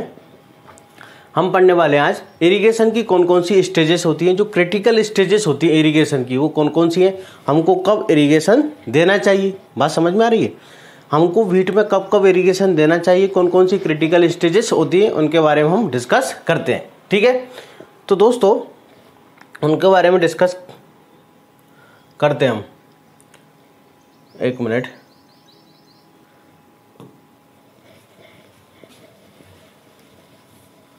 इरिगेशन स्टेज पढ़ना अपने को, तो थोड़ा मार्कर निकाल लेते हैं। ठीक, एक मिनट। हमने लास्ट क्लास में पढ़ लिया था कि कौन कौन सी वैरायटी है, सोइंग कब करते हैं, सारी चीज़ें हमने डिस्कस कर ली थी। अब हमको पढ़ना सिंपली कि इरिगेशन कब कब करना चाहिए, कौन कौन सी स्टेजेस हैं, ये सारी चीज़ें। इसके बाद हम फर्टिलाइजर मैनेजमेंट पढ़ेंगे, वीड मैनेजमेंट पढ़ेंगे, डिजीज पढ़ेंगे, इसके बाद और क्या पढ़ेंगे, इंसेक्ट पढ़ेंगे, ठीक है ना। चलो स्टार्ट करते हैं।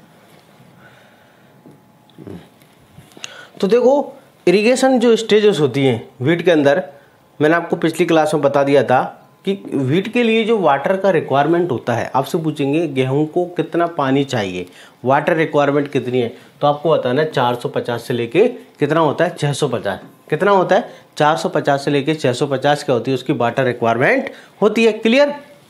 अब इसके बाद बात करते हैं, कभी कभी एग्जाम में क्वेश्चन आते हैं कि CRI स्टेज क्या है, ठीक है ना। ये होती है CRI मतलब क्राउन रूट इनिशिएशन। इसका मतलब क्या होता है, CRI का मतलब क्या होता है, तो जो प्लांट है अपना, इधर देखिए आप, ये प्लांट है, इस प्लांट में जहाँ से ये रूट और शूट जहाँ से निकलते हैं, ये यहाँ पर इस पॉइंट पर, यहाँ से जो जड़ें होती हैं उनको बोलते हैं CRI क्राउन रूट इनिशिएशन।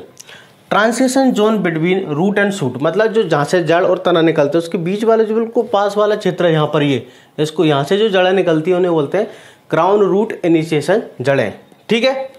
ये कब आती है, ये आती है बुवाई के 21 दिन बाद। ये जो जड़ें हैं कब आती हैं, ये आती है बुवाई के 21 दिन बाद आती है। बहुत ही इंपॉर्टेंट है। अगर आपने CRI स्टेज पर इरिगेशन नहीं दिया है तो बहुत ही ज़्यादा क्या होता है, प्रोडक्शन में लॉस होता है, उत्पादन में क्या होता है, हानि होती है। कितनी, लगभग 40% तक क्या हो जाती है, हानि हो जाती है। उत्पादन में लगभग 40% क्या हो जाती है, हानि हो जाती है।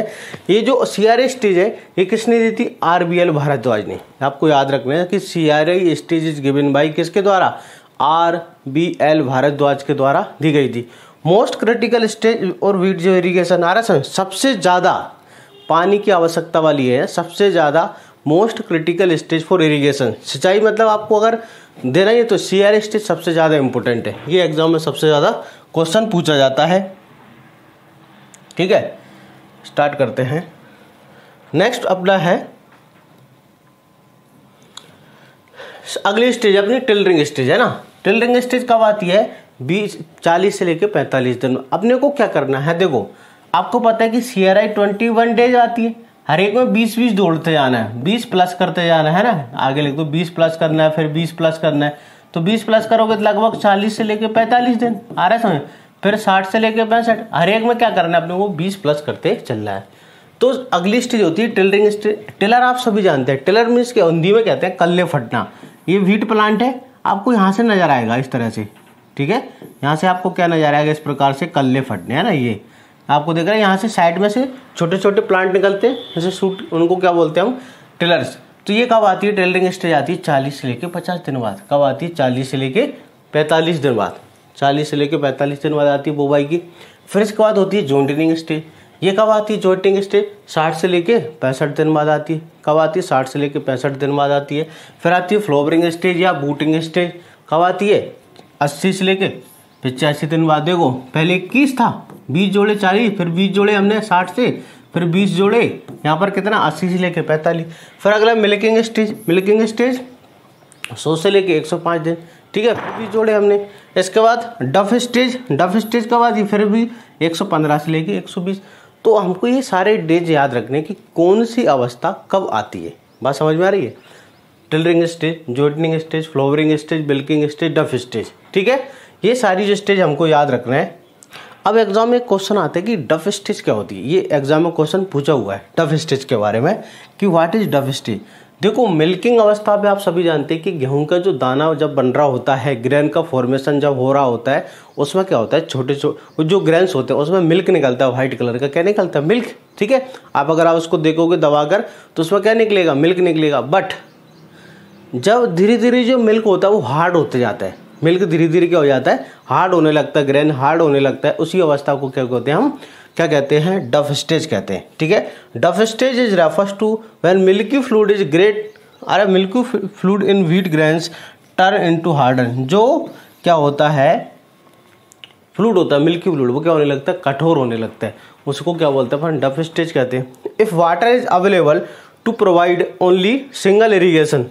देखो एग्जाम में इस तरह के क्वेश्चन आते हैं। कैसे क्वेश्चन आते हैं कि आप एक किसान है, ठीक है, आपके पास इरिगेशन का सिर्फ इतना ही पानी अवेलेबल है कि आप एक ही बार इरिगेशन कर सकते हो। आपके पास इरिगेशन का केवल इतना ही पानी अवेलेबल है कि आप एक ही बार इरिगेशन कर सकते हैं। तो आपको किस अवस्था पर इरिगेशन देना पड़ेगी, तो जब एक ही बार इरिगेशन करना होती है हमको, तो हमको CRI स्टेज पर, याद रखना हमेशा किस स्टेज पर पानी देना है, किस स्टेज पर इरिगेशन देना है, CRI अवस्था पर हमको पानी देना है। बात समझ में आ रही है। इसके बाद नेक्स्ट अपन बात करते हैं, अगर आपके पास 2 इरिगेशन की आवश्यकता, आपके पास इतना वाटर अवेलेबल है कि आप 2 बार इरिगेशन दे सकते हो, आपके पास कुआं है, नहर है, ट्यूबवेल है, उसमें इतना ही पानी है कि आप 2 बार इरिगेशन कर सकते हैं। तो हमको किस किस अवस्था पर इरिगेशन करने की आवश्यकता, तो हमको CRI और फ्लोवरिंग, कब CRI और फ्लोवरिंग, जब हमारे पास 2 इरिगेशन रहता है तो हम CRI और फ्लोवरिंग पर देते हैं। जब हमारे पास 3 इरिगेशन अवेलेबल है, इफ 3 इरिगेशन आर अवेलेबल, तो हमको CRI पर लेट ज्वाइनिंग पर, ठीक है, CRI पर लेट ज्वाइनिंग पर और मिल्किंग अवस्था पर देना है।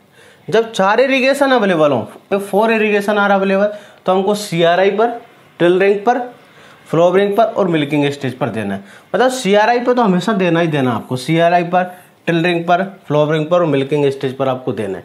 तो आपको ये सारे याद रखना है कि हमको कब कब क्योंकि एग्जाम में पूछा हुआ क्वेश्चन है कि जब आपके पास 1 इरिगेशन अवेलेबल हो, 2 इरिगेशन अवेलेबल हो, तो कब कब आपको पानी देना रहता है। ठीक है।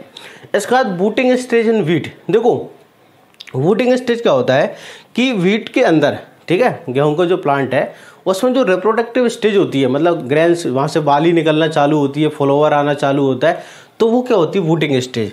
It is the reproductive stage. Wheat is characterized by the swelling of the upper most internode. जो सबसे ऊपर वाला इंटरनोड होता है वहाँ पर स्वेलन स्टार्ट हो जाती है, थोड़ा बाली बाहर निकलना चालू हो जाती है, तो उसको बोलते हैं बूटिंग स्टेज, मतलब फ्लोवरिंग आना चालू हो जाती है। बूटिंग मतलब फ्लोवरिंग। तो ये क्या होती है, रिप्रोडक्टिव स्टेज होती है।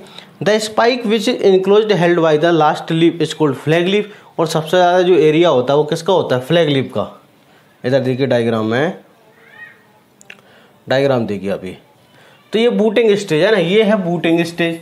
यहाँ पर देखो ये अपर मोस्ट इंटरनोड है, ये स्वेल होने लगा, यहाँ से बाली निकली, ये देखो साइड से बाली निकल रही है, हेडिंग होने लगी धीरे धीरे।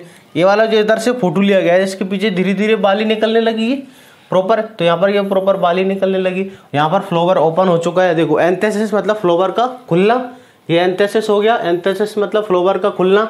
तो बूटिंग मतलब होती है पहली अवस्था, ये है रिप्रोडक्टिव स्टेज। यहाँ पर जो हमारी लीफ होती है, इंटरनोड या स्वेलन हो चुका है, यहाँ से क्या निकलेगा, यहाँ से फ्लोवर निकलेगा, तो हेडिंग होने लगी, हेड निकलने लगा, ये ठीक है, ये पूरी तरह निकल चुका है, इसको एंथेसिस मतलब फ्लोवर का खुलना। बात समझ में आ रही है। सबसे ऊपर जो लीफ होती है फ्लैग लीफ, ठीक है, सबसे ऊपर जो लीफ होती है इसको कहते हैं फ्लैग लीफ। और फ्लैग लीफ का एरिया सबसे ज़्यादा, फ्लैग लीफ का एरिया क्या होता है सबसे ज़्यादा, इसको क्या बोलेंगे हम, फ्लैग लीफ कहेंगे, है ना। और फ्लैग लीफ का जो होती है एरिया जो होता है, क्षेत्रफल क्या होता है, सबसे ज़्यादा होता है। क्या होता है, सबसे ज़्यादा होता है। क्लियर है, एरिया सबसे ज़्यादा होता है। क्लियर। चलिए आगे बढ़ते हैं। अब अगला पॉइंट है अपना फर्टिलाइजर एंड मैन्यूअर्स। हमको वीट में NPK कितना डालना है, ठीक है। फर्टिलाइजर एंड मैन्यूअर्स, हमको वीट के अंदर कितना NPK डालना है, तो हमको कितना कितना NPK डालना है, NPK, ठीक है, कितना कितना डालना है। तो fertiliser and manures, nitrogen, phosphorus, potash, तो कितना 120 60 40, 120 60 और 40 kg। बात समझ में आ रही है। 120 60 40 हमको क्या डालना है, NPK। क्या हम सारा नाइट्रोजन एक साथ डालेंगे, नहीं। जब हम क्या करेंगे, बुवाई करेंगे, बेसल डोज। जब हम बुवाई के समय, सोइंग के समय जो नाइट्रोजन डालते हैं, जो फर्टिलाइजर डालते हैं, कब, सोइंग के समय जब हम फर्टिलाइजर डालते हैं, उर्वरक डालते हैं, उसको क्या बोलते हैं, बेसल डोज। क्या बोला जाता है उसको, बेसल डोज बोला जाता है। बात समझ में आ रही है।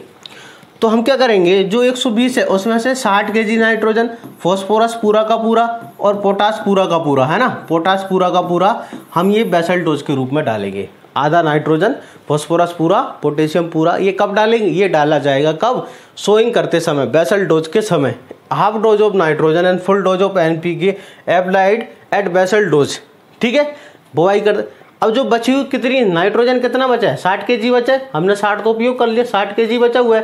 तो ये 60 kg नाइट्रोजन जो है, अब बात समझना, 60 kg नाइट्रोजन जो है अब, ठीक है, उसको क्या करेंगे हम, टॉप ड्रेसिंग के तौर पर क्या करते हैं, छिड़काव करते हैं। आपने देखा होगा इरिगेशन से पहले अपन क्या करते हैं, फर्टिलाइजर यूरिया को छिड़कते हैं। तो खड़ी फसल में, स्टैंडिंग क्रॉप में क्या करते हैं हम, फर्टिलाइजर को डालते हैं, उसको कहते हैं टॉप ड्रेसिंग। तो 1 या 2 बार हमको ये करना पड़ती है। तो बची हुई नाइट्रोजन को क्या करेंगे हम, तो टॉप ड्रेसिंग करेंगे, ठीक है। Under the rainfed condition full dose of nitrogen NPK should be placed in the soil before sowing. अगर हम खेती जो करते हैं, अगर वो रेनफेड कंडीशन में करते हैं, वर्षा आधारित करते हैं, रेनफेड का मतलब होता है वर्षा आधारित, मतलब इरिगेशन की सुविधा अवेलेबल नहीं है, पूरी खेती किस पर डिपेंड है, बारिश पर, तो उसको क्या बोला जाता है, रेनफेड कंडीशन। उस कंडीशन में हमको पूरा नाइट्रोजन, पूरा फॉस्फोरस, पूरा पोटेशियम बुआई के 1 महीने पहले हमको फील्ड में डालना पड़ती है। ठीक है। अगर हम थाई यूरिया का छिड़काव करते हैं स्टैंडिंग क्रॉप में 0.05% के अगर हम थाई यूरिया का छिड़काव करते हैं, खड़ी फसल में अगर हम क्या करें, इस लिक्विड थाई यूरिया का स्प्रे करते हैं, तो क्या होगा, हमारा जो उत्पादन होगा वो 10 से 15% ईल्ड जो होती है बढ़ जाती है। क्लियर। अब महत्वपूर्ण टॉपिक है वीड मैनेजमेंट, खरपतवार प्रबंधन। हम पहले ही पढ़ेंगे कि खरपतवार कौन कौन से पाए जाते हैं, गेहूं के अंदर वीट फील्ड में कौन कौन से खरपतवार पाए जाते हैं। ठीक है। चौड़ी पत्ती वाले, सकरी पत्ती वाले, ब्रॉड लीव्ड वीड और नैरो लीफ, मोनोकोट, डाइकोट, कौन कौन से वीड होते हैं। ठीक है। अब पेपर में क्वेश्चन आएगा कि वीट के अंदर गेहूं और जो खरपतवार होता है, वीट और जो वीड है, दोनों के बीच सबसे ज्यादा आपस में कंपटीशन कब होता है। ठीक है। तो क्रिटिकल वीड कंपटीशन जो पीरियड होता है, critical period of weed competition, मतलब कि दोनों आपस में लड़ते हैं। ठीक है। न्यूट्रिशन के लिए, लाइट के लिए, फूड के लिए, वाटर के लिए, दोनों आपस में लड़ते हैं। सबसे ज्यादा कंपटीशन कब होता है, होता है 30 से लेके 45 दिन के बीच में, है ना। ये सबसे ज्यादा, ये वाला जो है इसमें सबसे ज्यादा 30 से 40 या 45 दिन आ रहा समझ। ये जो पीरियड है इसमें क्या होता है, बुवाई के 30 से लेके 45 दिन आ रहा समझ। जब हमने वीट की सोइंग की थी तब 1 महीने के बाद से लेके 30 से लेके मतलब 15-20 दिन सबसे ज़्यादा क्या होता है, कंपटीशन। 30 से लेके 45 दिन तक आपको क्या मिलेगा, कंपटीशन मिलेगा। तो आपको क्या याद रखना है कि क्रिटिकल वीट कंपटीशन कितना होता है, 30 से लेके 45 दिन होता है। वीड्स एसोसिएट विद वीट कौन कौन से होते हैं, देखो अपन डाइकोट वीड होते हैं और मोनोकोट। गेहूँ के फील्ड में बहुत सारे खरपतवार पाए जाते हैं, डाइकोट एंड मोनोकोट। तो हम पहले पढ़ेंगे ब्रॉड लीव्ड वीड, ये सभी डाइकोट है ना, क्या है, ब्रॉड लीव सभी क्या होते हैं, द्विबीजपत्री, डाइकोट वीड होते हैं। क्या होते हैं, डाइकोट वीड होते हैं, द्विबीजपत्री होते हैं। एग्जाम्पल जैसे लेम्स क्वार्टर होता है, lamb's quarter means chenopodium species.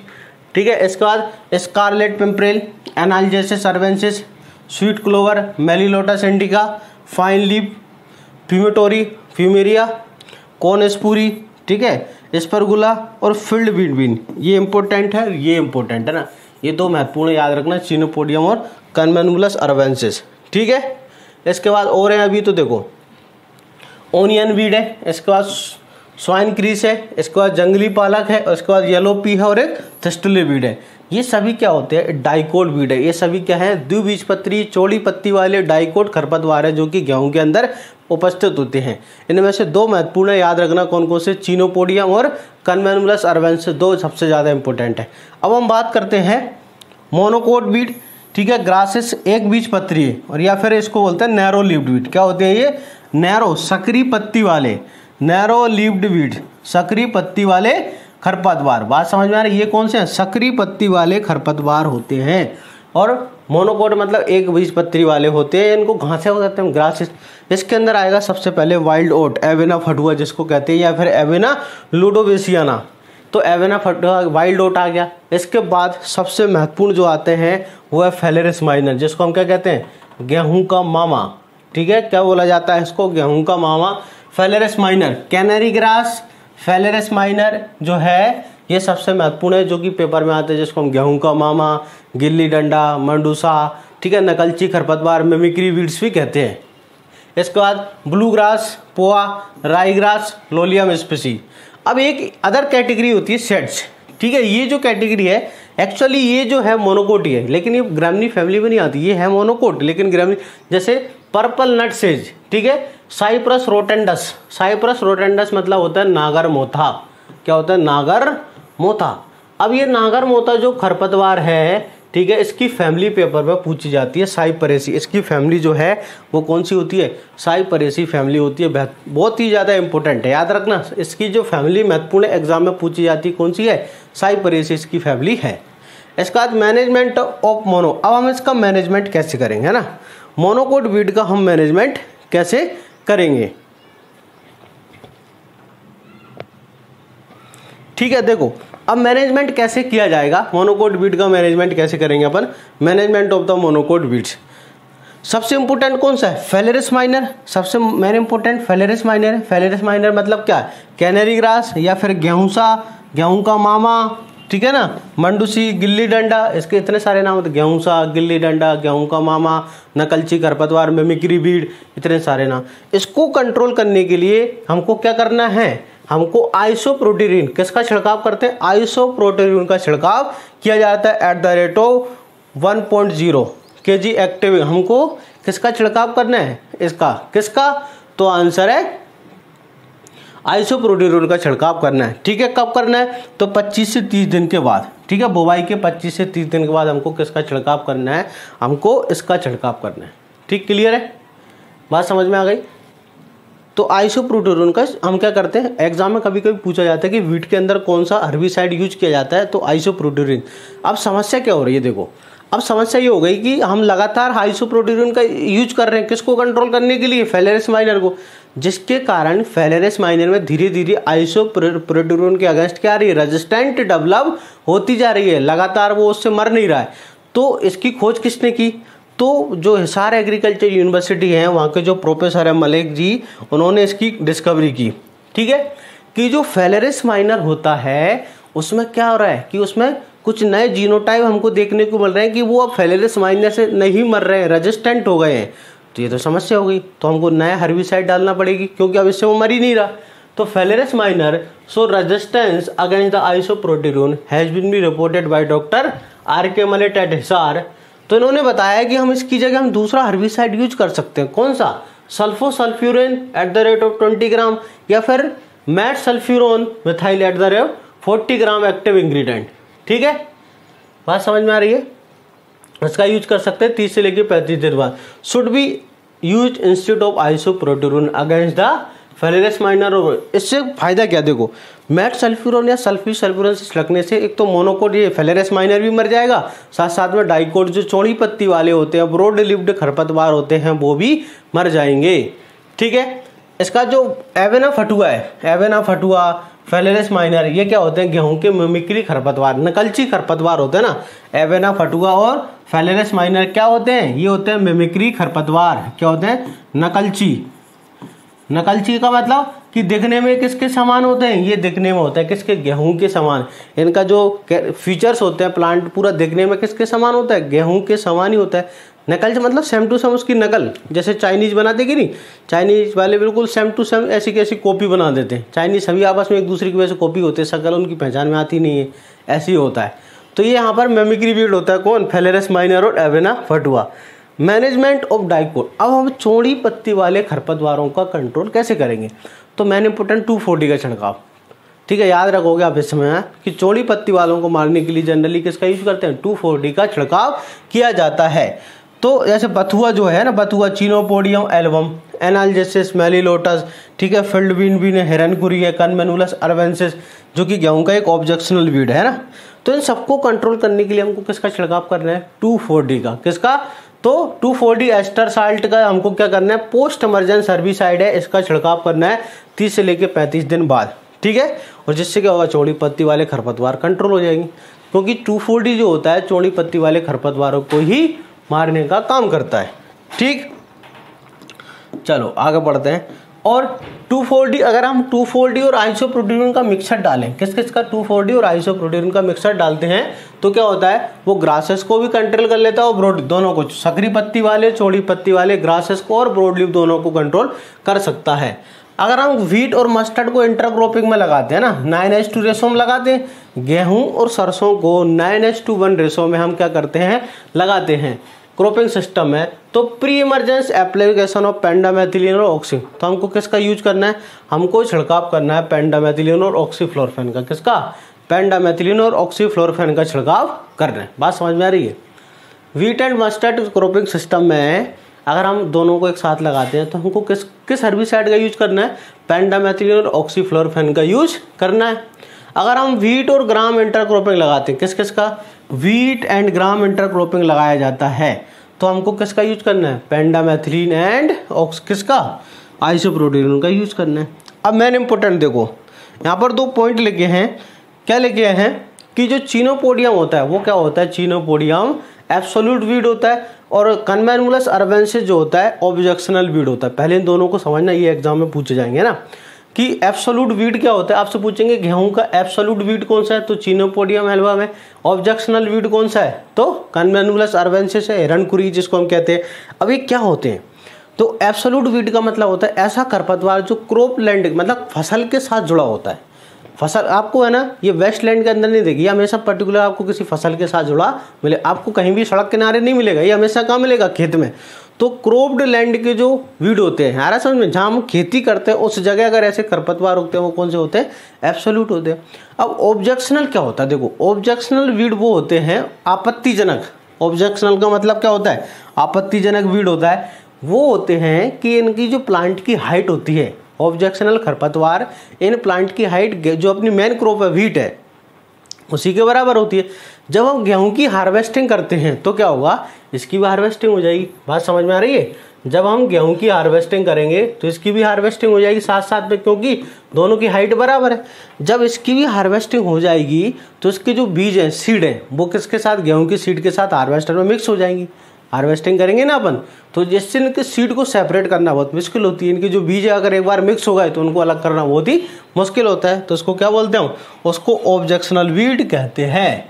ठीक है, बात समझ में आ रही होगी। और कौन सा आइस मिमिक्री जो वीड है ना, एक मिनट,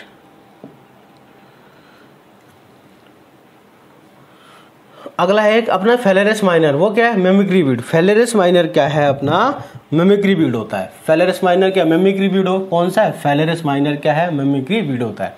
बात समझ में आ रही, फेलेरिस माइनर क्या है, तो आंसर है ये मिमिक्री वीड होता है। अब main important disease of wheat, कि गेहूं की कौन कौन सी इंपॉर्टेंट बीमारियां हैं।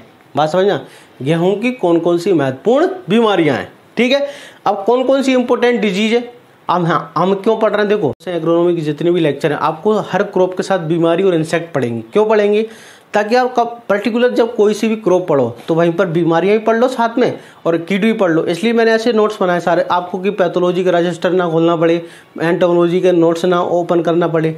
हम वहाँ पर पढ़ेंगे, वहाँ पर हम सब डिटेल में पढ़ेंगे, एंटोलॉजी के कीट डिटेल में पढ़ेंगे, पैथोलॉजी सब पढ़ेंगे। लेकिन यहाँ पर थोड़ा एक शॉर्ट रिवीजन हो जाएगा कि ये इंपॉर्टेंट डिजीजेस हैं, इसलिए मैंने यहाँ पर लिस्ट दी गई है। तो डिजीज कौन कौन सी बीमारियाँ हैं, देखो पहली बीमारी है रस्ट। कौन सी रस्ट, ब्राउन रस्ट है ना, पहली इंपॉर्टेंट डिजीज है ब्राउन रस्ट। ठीक है, ब्राउन रस्ट जो होती है ये जिसको हम क्या कहते हैं, लीफ रस्ट कहते हैं। ब्राउन रस्ट को क्या कहते हैं, लीफ रस्ट कहते हैं। बात समझ में आ रही है, ब्राउन रस्ट या लीफ रस्ट कहते हैं, जो कि किससे होती है, पक्सिनिया रिकोन्डेटा। किससे होती है, पक्सिनिया रिकोन्डेटा नाम की फंजाई से होती है। इसके बाद स्ट्राइप रस्ट या येलो रस्ट, जो भी किससे होती है, पक्सिनिया स्ट्रीफॉर्मिस फंगस से होती है। स्टेम रस्ट और ब्लैक रस्ट ये भी किससे होती है, पक्सिनिया ग्रामिनेस्टेटिसाई। किससे होती है, पक्सिनिया ग्रामिनेस्टेटिसाई फंगस से। इसके बाद लूज स्मट, बहुत इंपॉर्टेंट बीमारी है लूज स्मट। लूज स्मट जो होती है इंटरनल सीड बोर्न डिजीज होती है। क्या होती है loose smut, internal seed borne disease होती है, याद रखना आपको है ना, इंटरनली सीड बोर्न डिजीज होती है, ये एग्जाम में पूछा जाता है। इंटरनली सीड बोर्न डिजीज होती है और जो कि किससे होती है, अस्टिलागो न्यूराटिटिसाई। ठीक है, कवक से होती है, फंगस से। इसके बाद फ्लैगस्मट यूरोसिस्टेटिसाई नाम की फंगस से होती है। इसके बाद कॉमन वंट और हिल वंट नाम की जो बीमारी है वो होती है टिलेटिया फोइडेटा के द्वारा। कर्नाल वंट जैसे हम क्या कहते हैं, गेहूं का कैंसर कहते हैं, ये होती है नेवोसिया इंडिका से। और पाउडरी मिल्ड्यू जो होती है किससे होती है, एरिसिपी ग्रामिनेस्टेटिस है। ये सारी जो बीमारियां हैं ये सभी फंगस से होने वाली बीमारियां, ये सभी किससे होती हैं, फंगस से होने वाली बीमारियां आपको याद रखनी है। और कौन कौन सी इंपॉर्टेंट डिजीज है देखिए आप, और कौन कौन सी महत्वपूर्ण बीमारियां हैं। ठीक है, और देखिए एक होती है टुंडू डिजीज, सेहू डिजीज या येलो ईयर कोकल। टुंडू, सेहू या येलो ईयर कोकल डिजीज ये होती है नेमाटोड, किससे, नेमाटोड से प्लस बैक्टीरिया। याद रखना, नेमाटोड प्लस बैक्टीरिया। अगर आपसे पूछा टुंडू या सेहू या येलो ईयर कोकल तो नेमाटोड प्लस बैक्टीरिया। और नेमाटोड का नाम होता है अंगुरिया ट्रिटिसाई और बैक्टीरिया का नाम होता है क्लेविबैक्टर ट्रिटिसाई। ठीक है, आपसे ओनली इतना पूछा गया कि ये है ना, क्या पूछा गया, ईयर कोकल डिजीज किससे होती है ना, ओनली ईयर कोकल लिखा है, येलो सामने नहीं लिखा, तो आपको बताना है नेमाटोड, और नेमाटोड का आपको नाम बताना है कि अंगुनिया टिटिसाई नाम के नेमाटोड से बीमारी होती है। इसके बाद मोलिया डिजीज, कौन सी डिजीज, मोलिया डिजीज किससे होती है, आपको बताना है नेमाटोड से होती है। किससे, नेमाटोड से होती है। जो कौन सा नेमाटोड है, हेटेरोडेरा अवेरी नाम का नेमाटोड होता है। इसके बाद इंसेक्ट पेस्ट, कौन कौन सी महत्वपूर्ण इंसेक्ट पेस्ट है, बात समझना, कौन कौन से महत्वपूर्ण इंसेक्ट पेस्ट हैं। तो देखो ऐसे टर्माइट, टर्माइट का नाम साइंटिफिक नेम ओडोंटोटर्मस ओबेसस, गुजिया बीविल, तो ये गेहूं की नर्सरी का स्पेसिफिक पेस्ट है, याद रखना, गेहूं नर्सरी का जो स्पेसिफिक पेस्ट होता है वो कौन सा होता है, गुजिया बीविल होता है ना। टेनिमिका सिंडिकस, आर्मी वॉर्म जो होता है, mythimna separata, wheat aphid, macrosiphum miscanthi, pink borer, sesamia inferens, और ब्राउन व्हीट माइट, पेट्रोवियलेट, ये सभी इंपॉर्टेंट खरपतवार हैं, जिसमें से टर्माइट है ना, ये बहुत खतरनाक है ना, पूरी फसल को खराब कर देता है, पॉलीफेगस पेस्ट है। तो आई होप आपको जो व्हीट का पूरा कंप्लीट लेक्चर समझ में आया होगा। हम नेक्स्ट लेक्चर में अगली जो अपना सीरियल क्रॉप्स उसके बारे में डिस्कस करेंगे। देखते रहिए अभ्यास एग्री एकेडमी का यूट्यूब चैनल। थैंक यू, धन्यवाद।